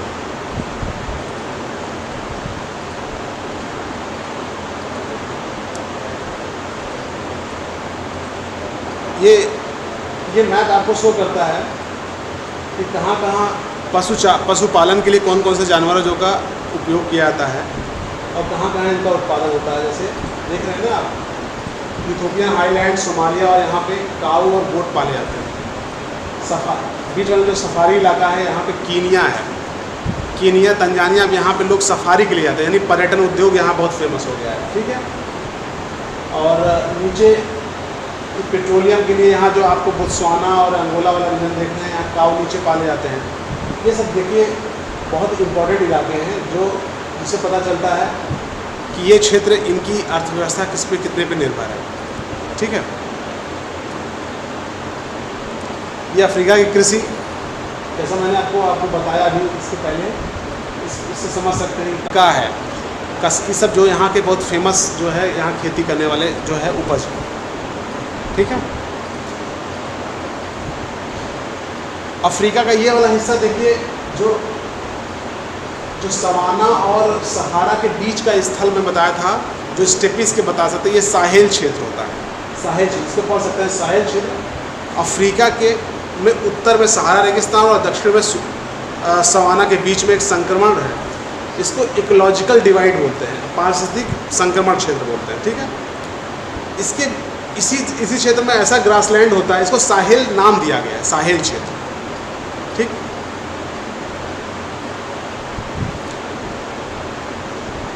अफ्रीका के ट्रांसपोर्टेशन देख लीजिएगा, परिवहन क्षेत्र अफ्रीका महाद्वीप का मैं आपको बताया था कि यहाँ के परिवहन क्षेत्र में सबसे पहले औपनिवेशिक काल में तटीय इलाकों में यहाँ पे क्या बनाए, बंदरगाह बनाए गए। जो उपनिवेश यूरोपियन देशों ने बनाए, यूरोपियन देशों ने फिर अंदर तटी से अंदर के इलाकों में क्या किया, इन्होंने रेल परिवहन के जरिए एक शहर से दूसरे शहर को जोड़ा। आप देख सकते हैं ऊपर पोर्ट साइड लिखा है, उससे लेके नीचे केप टाउन तक एक रेल मार्ग जाता है, उसको मैंने बताया केप काहिरा जिसे बोलते हैं, केप काहिरा रेल मार्ग अफ्रीका का सबसे लंबा रेल मार्ग, ठीक है। और 1, 2, 3 आपको ये फिगर जो देख रहा है ये ट्रांसपोर्टेशन रूट्स हैं इसके, कि कहाँ पे किन चीज़ की डेंसिटी अधिक है। एक बात ध्यान रखिएगा, रेल रूट भले, लेकिन सबसे ज़्यादा आज भी सड़क परिवहन बहुत इम्पोर्टेंट है। लगभग 80% जो है परिवहन सड़क से ही होता है, समझ रहे हैं। 80% अफ्रीका का और अन्य देशों का भी 80% परिवहन सड़क मार्ग से ही होता है। और नेक्स्ट जो मैंने लिखा हूँ ऊँट, कैमल आज भी इन देशों में जो सहारा और कई जो यहाँ पे नामीबिया और कालाहारी मरुस्थल में जो यात्रा के लिए उपयोग किया जाता है, वो भी आज भी ऊँट उपयोग किया जाता है। ऊँट को क्या कहा जाता है, मरुस्थल का जहाज कहा जाता है, ऐसे नहीं बोला जाता। ऊँट दिन भर चल सकता है मरुस्थल में, लेकिन आप नहीं चल सकते बिना पानी पिए। पानी पीने उसका देखिए, उसके अंदर प्रकृति ने ऐसा बायोलॉजिकल क्या कंपोजिशंस बनाए हैं कि वो 45 से 50 डिग्री टेम्परेचर पे भी वो चल सकता है, कोई दिक्कत नहीं। आप सांस लेंगे, आपके अंदर क्या होगा, इवेपोरेशन होता नहीं आपके नाक से मुंह से वाष्पीकरण क्रिया होती है, वाष्प निकलता है, मुंह सूखता है जब ज़्यादा टेम्परेचर होता है, ठीक है। ऊँट के साथ भी होता है, लेकिन ऊँट उसको बायोलॉजिकल उसका एक कंपोजिशन ऐसा है कि वो अपने आप को जो है नमी को बचा ले जाता है। दूसरा, उसके पास हम्प, एक एक्स्ट्रा हम्प होता है पानी को स्टोर करने का। इट मीन्स वो पानी पिएगा और दूसरा पानी अपने थैली में रख लेगा। तीसरा, ऊँट के पैर जो है वो बालू में धंसते नहीं। हम लोग पैर रखे बालू में धंस जाएगा। ऊँट रखेगा तो बालू को ऐसे ऊपर ऐसे रखेगा, उसका बना हुआ ऐसा रहता है जैसे फ्लैट, आराम से चल सकता है। वो कई गुना सस्ता और आज भी जो है टिकाऊ परिवहन माना जाता है अफ्रीका में परिवहन के लिए, खासकर बॉर्डर और डेजर्ट इलाकों वाले हिस्से में, ठीक है, मरुस्थलीय क्षेत्र वाले। केप कैरो रेल रूट आपको बताया। यहाँ मेजर कुछ प्रमुख बंदरगाह हैं अफ्रीका के। केप, यहाँ देखिए मेजर बंदरगाह इसलिए है कि ये आज से नहीं, ये औपनिवेशिक काल से रहे, अंग्रेजों के समय, यानी यहाँ यूरोपियन देश जब आए तब यहाँ बंदरगाह पहले से ही स्थापित, यहाँ पे आके स्थापित किया, जिसमें से केप टाउन है, ऊपर मिस्र के सबसे बड़े टॉप पे पोर्ट सईद है, इधर देखिए लोबिटो है, ठीक है, अंगोला में, माम्बासा है सोमालिया में। ये कुछ इम्पोर्टेंट जो है सी रूट्स हैं, सी पोर्ट्स हैं। और सी रूट पे होने की वजह से यहाँ पे लोग रुकते थे और अपना यहाँ रुक के अपना जो है खाना पानी तेल वगैरह इस सब चीज़ का आदान प्रदान करते थे। कटांगा प्लेटू की मैंने बात किया था, कटांगा प्लेटू में कॉपर रूट बनाया गया है, यानी यहाँ पे जो कटांगा प्लेटू से कॉपर का जो है क्या होता है परिवहन किया जाता है। यहाँ रेल रूट को कॉपर रेल रूट बोलते हैं। कुछ यहाँ मेजर रिवर इनलैंड रूट है, यानी नदियों के जरिए अंदर तक पहुँचना। समुद्र से आपको अगर डेमोक्रेटिक DRC जाना है, कांगो जाना है, तो आप अगर भूमि के क्षेत्र से जाएंगे तो आपको कई दिन लग जाएंगे, और वो भी आपको पहाड़, रेगिस्तान, तमाम तरह के और घने जंगलों को पार करना पड़ेगा। लेकिन अगर आप कांगो नदी के जरिए जाएंगे तो आप किनशासा अंदर आराम से पहुंच सकते हैं। समझ रहे हैं? कांगो आसानी से पहुंच सकता है क्योंकि इनलैंड यानी नदी के जरिए परिवहन बहुत सुगम है, कांगो नदी के जरिए। उसी तरह नील नदी के जरिए आप अंदर की चीज़ों, अंदर में खार्तूम तक पहुंच सकते हैं। ठीक है, ज़्यादा टाइम हो गया क्या? ये आपका अफ्रीका महाद्वीप ये ख़त्म होता है। अंटार्कटिका के बारे में थोड़ा सा ज़्यादा नहीं, अंटार्कटिका 5 मिनट और आपसे लूँगा। अंटार्कटिका महाद्वीप के बारे में बताते हैं। देखिए, अंटार्कटिका महाद्वीप के बारे में जानने से पहले आप देख लीजिए, ये नॉर्थ पोल और ये साउथ पोल। ध्यान दीजिएगा, ये अर्थ है, अर्थ के सबसे टॉप पे नॉर्थ पोल जो 90 डिग्री पे है यहाँ की लैटिट्यूड से, और सेम साउदर्न हेमिस्फीयर में साउथ वाला सबसे एकदम दक्षिणतम बिंदु जो साउथ पोल है 90 डिग्री पे है। तो अंटार्कटिका जो महाद्वीप है वो साउथ पोल पे स्थित है।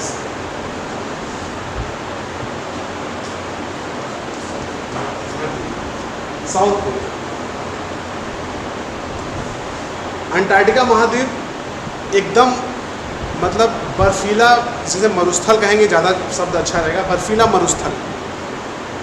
ये इसके बर्फ़ की चादर इतनी मोटी है, लगभग 4-4 किलोमीटर मोटी। आज छानी यहाँ पे 6 महीने दिन और 6 महीने रात सेम जैसे मरुस्थल यहाँ पे पोल पे होता है, 6 महीने दिन और 6 महीने रात।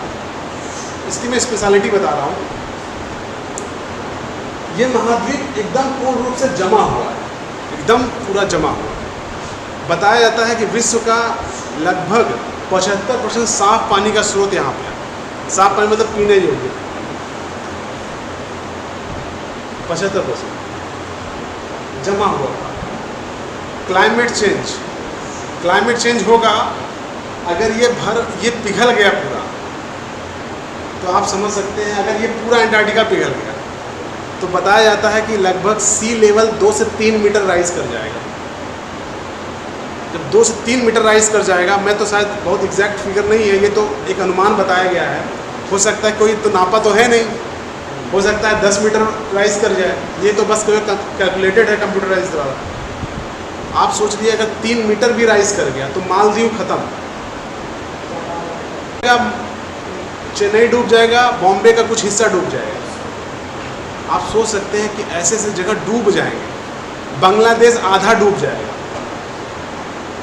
आगे आपको जो मैं ऑस्ट्रेलिया ओसेनिया बताऊंगा, उसमें ऐसे ऐसे द्वीप हैं जो लगभग 10,000 द्वीप हैं, वो सब डूब जाएंगे। वहाँ जनजातियाँ रहती हैं, बस केवल 3-4 मीटर हाइट, बस केवल पानी का स्तर बढ़ जाए बस। तो आप समझ सकते हैं कि क्लाइमेट चेंज कितना हानिकारक होगा। वो सब कहाँ जाएंगे, उनके पास ज़मीन नहीं है, पानी में तो रह नहीं सकते। तो ये हिस्सा अंटार्कटिका हमारे लिए बहुत इम्पोर्टेंट है। बहुत सी टीमें जो हैं वर्ल्ड की वहाँ पे 3 रिसर्च सेंटर बना चुका है। एक रिसर्च सेंटर खुलता है, फिर उसके बाद तूफान आता रहता है, वहाँ पे बर्फीला तूफान डिस्ट्रॉय हो जाता है। तो 3 दक्षिण गंगोत्री बनाया 1981 के आसपास, ठीक है, मैत्री बनाया, फिर अब भारती बनाया। पूछा जाता है परीक्षा में। ऐसे ही विश्व के नॉर्वे हो गए, नॉर्वे यहाँ बहुत एक्टिव है, ऑस्ट्रेलिया बहुत एक्टिव है। अंटार्कटिका देख रहे हैं, फाल्कलैंड आइसलैंड,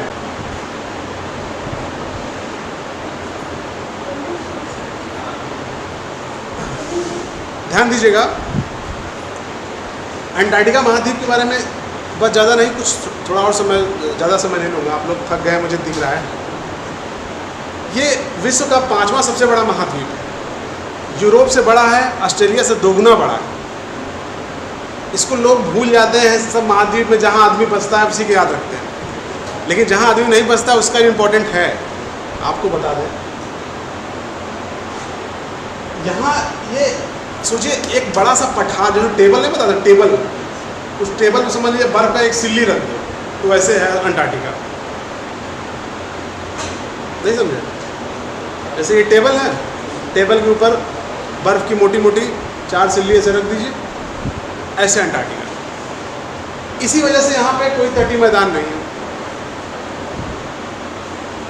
पर्वत श्रृंखलाएं हैं, चोटियाँ हैं, भ्रंश घाटी भी यहाँ पे, ज्वालामुखी क्षेत्र भी है। क्योंकि जितना भी जो आपको मैंने अभी पिछला फोटो दिखाया था, वो जो अफ्रीका का निचला हिस्सा होते हुए सीधा अंटार्कटिका जा रहा है। प्लेट, अंटार्कटिका प्लेट है ना, तो प्लेट के किनारे किनारे क्या है, फॉल्ट है, भ्रंश है, वो मूवमेंट होता रहता है, तो ज्वालामुखी सक्रिय होता रहता है। समझ रहे हैं? बर्फ की यहाँ इतनी मोटी चादरें पाई जाती हैं, लगभग 4 किलोमीटर। पिघलेगी तो क्या हाल होगा, तो आप सोच लीजिए। यहाँ पे थोड़ा सा और इसके बारे में जान लीजिए, अंटार्कटिका की जलवायु। बस इसके 2-3 पॉइंट्स और हैं। चूँकि अंटार्कटिका एक प्रकार का बर्फीला मरुस्थल है, जब आपके यहाँ गर्मी पड़ती है, इसमें गर्मी है ना, वहाँ ठंडी है, वहाँ पे कोई रह नहीं सकता इसमें। तो जो स्टेशंस वहाँ सेंटर बनाए गए, रिसर्च सेंटर, वहाँ पे ठंडियों में लोग नहीं रह पाते। वहाँ एक कोई घर नहीं बना है, जैसे एक प्रकार का जैसे रेल का डिब्बा है, उसको रिसर्च सेंटर की तरह बना के वहाँ पे ले जाकर रखा गया है, हेलीकॉप्टर है उसके लिए, उसके अंदर रहते हैं लोग। चारों तरफ जो रिसर्च सेंटर, यानी जो क्या बताएंगे उसको, बोलेंगे जो एक रेल के डिब्बे की तरह जो रिसर्च सेंटर है, उसकी बॉडी काफ़ी मोटी होती है, स्टील, और उसमें अच्छे जो है मेटल्स यूज़ किए जाते हैं, ताकि जो बाहर के जो -50 डिग्री, -70 डिग्री टेम्परेचर चला जाता है, -70 ठंडी में, और आप अंदर 20-22 डिग्री में है, तो कितना ज़्यादा अंदर टेम्परेचर के अंतर को कितना मैनेज करता है वो बॉडी। जाड़े में वहाँ नहीं रहा जाता, जाड़े में लोग वहाँ सब छोड़ के चले आते हैं। ऐसा वहाँ कोई चोरी वोरी नहीं होता कोई किसी चीज़ का, क्योंकि वहाँ रहना ही इतना कठिन है, चोरी का कोई डर नहीं है। अब जैसे यहाँ ठंडी आएगी तो वहाँ क्या होगा, गर्मी आएगी, क्योंकि वो दक्षिणी हेमिस्फीयर में ना सूरज जो है उत्तरायण की स्थिति में है, हम लोग यहाँ पे, यहाँ ठंडा है। जब सूरज दक्षिणायन होगा तो यहाँ गर्मी स्थिति, यहाँ गर्मी भी 0 डिग्री टेम्परेचर रहता है।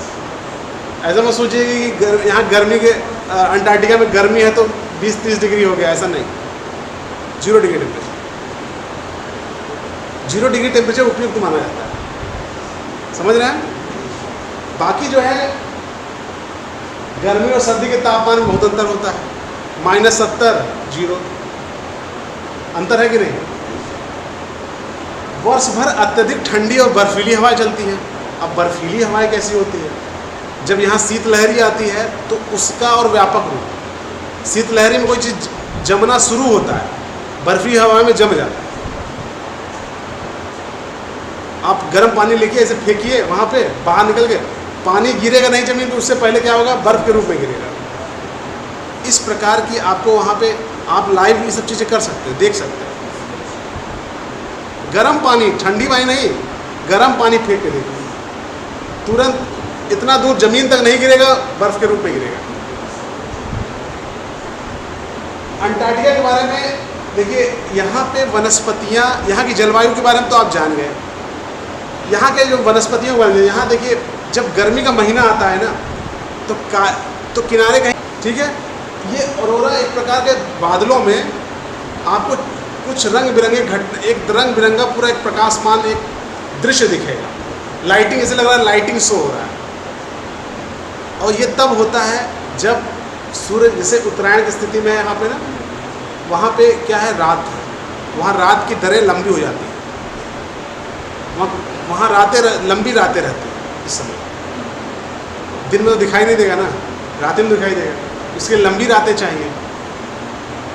तो ऑरोरा कैसे बनता है इसके बारे में, क्योंकि ये आपको पूछता है, ये आपका उससे सवाल है, ये 2 तरह का सवाल है। ये आपका यूनिवर्स से सवाल भी है और ये आपका इससे ग्राउंड यानी पृथ्वी के चुंबकीय घटनाओं पर भी आधारित है। जैसा आपको दिखा है, इसमें 2 लाइन स्पष्ट लिखा है, आपने पढ़ा ही होगा अभी।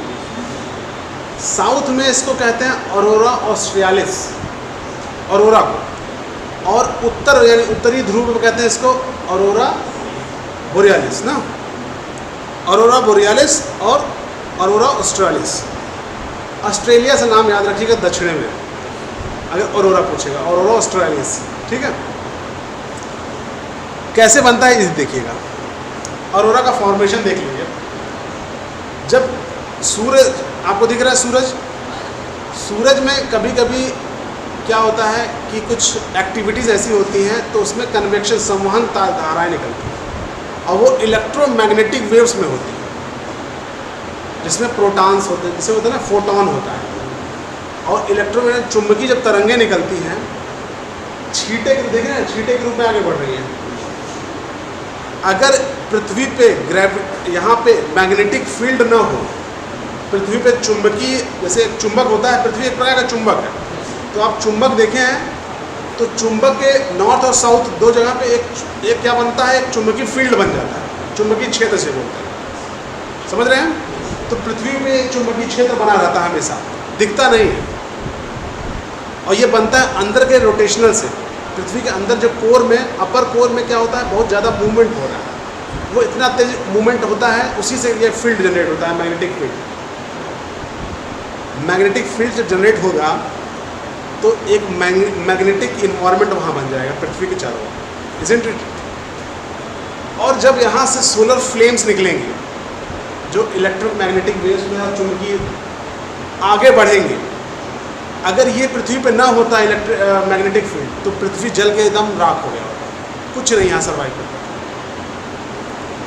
ये मैग्नेटिक फील्ड उसको, फ्लेम्स को रोकती है, ठीक है, और इसको और क्या करती है, पुश कर देती है यहाँ पे, और उससे टकराती जब है ना, तो यही क्या हमारे जो एटमॉस्फेयर के ऊपर मैग्नेटोस्फेयर में आप ये देख रहे हैं, ये वाले आकृति सबसे किनारे वाले, what cause the aurora, electrons molecules आ रहे हैं वहाँ पे, और सीधे नीचे यहाँ पे पृथ्वी पे जब आके टकराते हैं यहाँ के मैग्नेटिक फील्ड से, तो नए नए कलर्स में क्या होते हैं, प्रकाश निकालते हैं। और यही प्रकाश आपको यहाँ उस, अगर पोल पे हैं, ध्रुवों पे हैं, तो किस तरह के आपके वो दिखेगा। ये तो लाल रंग, एक कलर दिख रहा है, हरा भी दिखता है, पीला भी दिखता है, नीला भी दिखता है, तमाम तरह के कलर दिखते हैं। इसका फॉर्मेशन कुछ इसी प्रकार होता है, ठीक है, अर्थ के मैग्नेटोस्फीयर में होता है। समझ में आ रहा?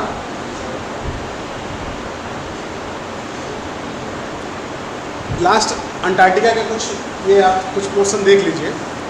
अंटार्कटिका जो सबसे इम्पोर्टेंट चीज़ है, मैंने इसमें अंटार्कटिका भारत के संदर्भ में अभियान बता ही दिया है, जो आपको यह बीच में लिखा हुआ हिस्सा है। अंटार्कटिका में जो खनिज पदार्थ कुछ मिलते हैं, हालांकि इसका एक्सकवेशन अभी यानी इसका जो एक्सप्लोरेशन चल रहा है, बस 2 मिनट्स कंक्लूड कर देना।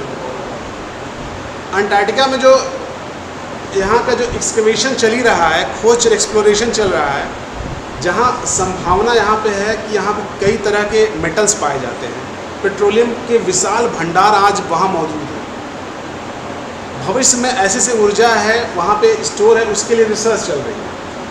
अंटार्कटिका में बैठकर रिसर्च चलता है कि यहाँ की वहाँ के क्लाइमेट पे क्या असर पड़ रहा है और यहाँ की क्लाइमेट पे कैसे असर करेगा, इसके बारे में अध्ययन किया जाता है। वहाँ के रिसर्च जो वहाँ पे सेंटर्स बनाए गए, ठीक है, वैज्ञानिक यही सब क्या करते हैं, इनका इस पे रिसर्च के लिए वहाँ बैठे रहते हैं। आप समझ सकते हैं, मैंने इसके बारे में सब बता दिया ना। अंटार्कटिका ट्रीटी ये बहुत इंपॉर्टेंट है। अंटार्कटिका संधि, इसका मैं इसका ईयर लिखना भूल गया हूँ, इसको ईयर आप देख लीजिएगा गूगल पे करके, ठीक है। अंटार्कटिका संधि ये कई देशों की एक संधि है, जिसमें खास तौर पे जो अंटार्कटिका के चारों तरफ जो समृद्ध देश हैं और खासकर और यूरोपीय देश, इसमें इसके मेंबर हैं। इनका काम क्या होता है, जो ये संधि में इनका काम ये है कि अंटार्कटिका का जो उपयोग है हमको केवल रिसर्च के लिए इस्तेमाल करना है, मानव की उन्नति के लिए इस्तेमाल करना है। देशों के नाम मैं लिख रहा हूँ, इसमें देख लीजिएगा। Argentina, Australia, Belgium, Chile, France, Japan, New Zealand, Norway, दक्षिण अफ्रीका, यूके, यूएसए, यूएसएसआर नहीं होगा, यहाँ रशिया होगा, ठीक है। ये सब देश जो हैं इस ये अंटार्कटिका संधि के को मतलब बनाए हैं, और उसके तहत एक संधि है कि आपस में ये देश जो है अंटार्कटिका उपयोग किस प्रकार करेंगे। इनका उपयोग जैसा है कि ये सब देश ऐसा कोई काम नहीं करेंगे कि अंतर्राष्ट्रीय विवाद यहाँ उत्पन्न हो, कोई यहाँ अपना हक नहीं जताएगा। रिसर्च के लिए जलवायु में क्या परिवर्तन हो रहे हैं, यहाँ से बर्फ़ पिघलेगा तो इसका क्या परिवर्तन होगा, टेम्परेचर बढ़ेगा तो अंटार्कटिका में क्या बदलाव होगा, जिससे विश्व पे क्या प्रभाव पड़ेगा, इन सब का एक सार रूप में अध्ययन करते हैं। वहाँ रिसर्च सेंटर बनाए गए, ठीक है। जो संसाधन वहाँ पे मिलेगा उसका मानव हित में किस प्रकार प्रयोग किया जाए, इन सब की संधि में वहाँ प्रस्ताव रखे जाते हैं और इस पर यही लागू किए जाते हैं। अंटार्कटिका के बारे में कुछ और फैक्ट जो है आप देख लीजिएगा। ये जो कुछ विशेष रूप से मैंने जो बनाए थे इसको आप समझ लीजिए, बाकी स्टडी मटेरियल आगे नेक्स्ट मैं आपको प्रोवाइड करा दूँगा, ठीक है। और इसके साथ साथ मैं ऑस्ट्रेलिया का भी आपको स्टडी मटेरियल दे दूंगा बाद में, जब नेक्स्ट क्लास में मिलेंगे तो ऑस्ट्रेलिया को बस केवल आपको मौखिक रूप से बताऊंगा, क्योंकि स्टडी मटेरियल आप तक पहुंचा रहेगा, ठीक है। तो चलिए ठीक है, थैंक यू आपको।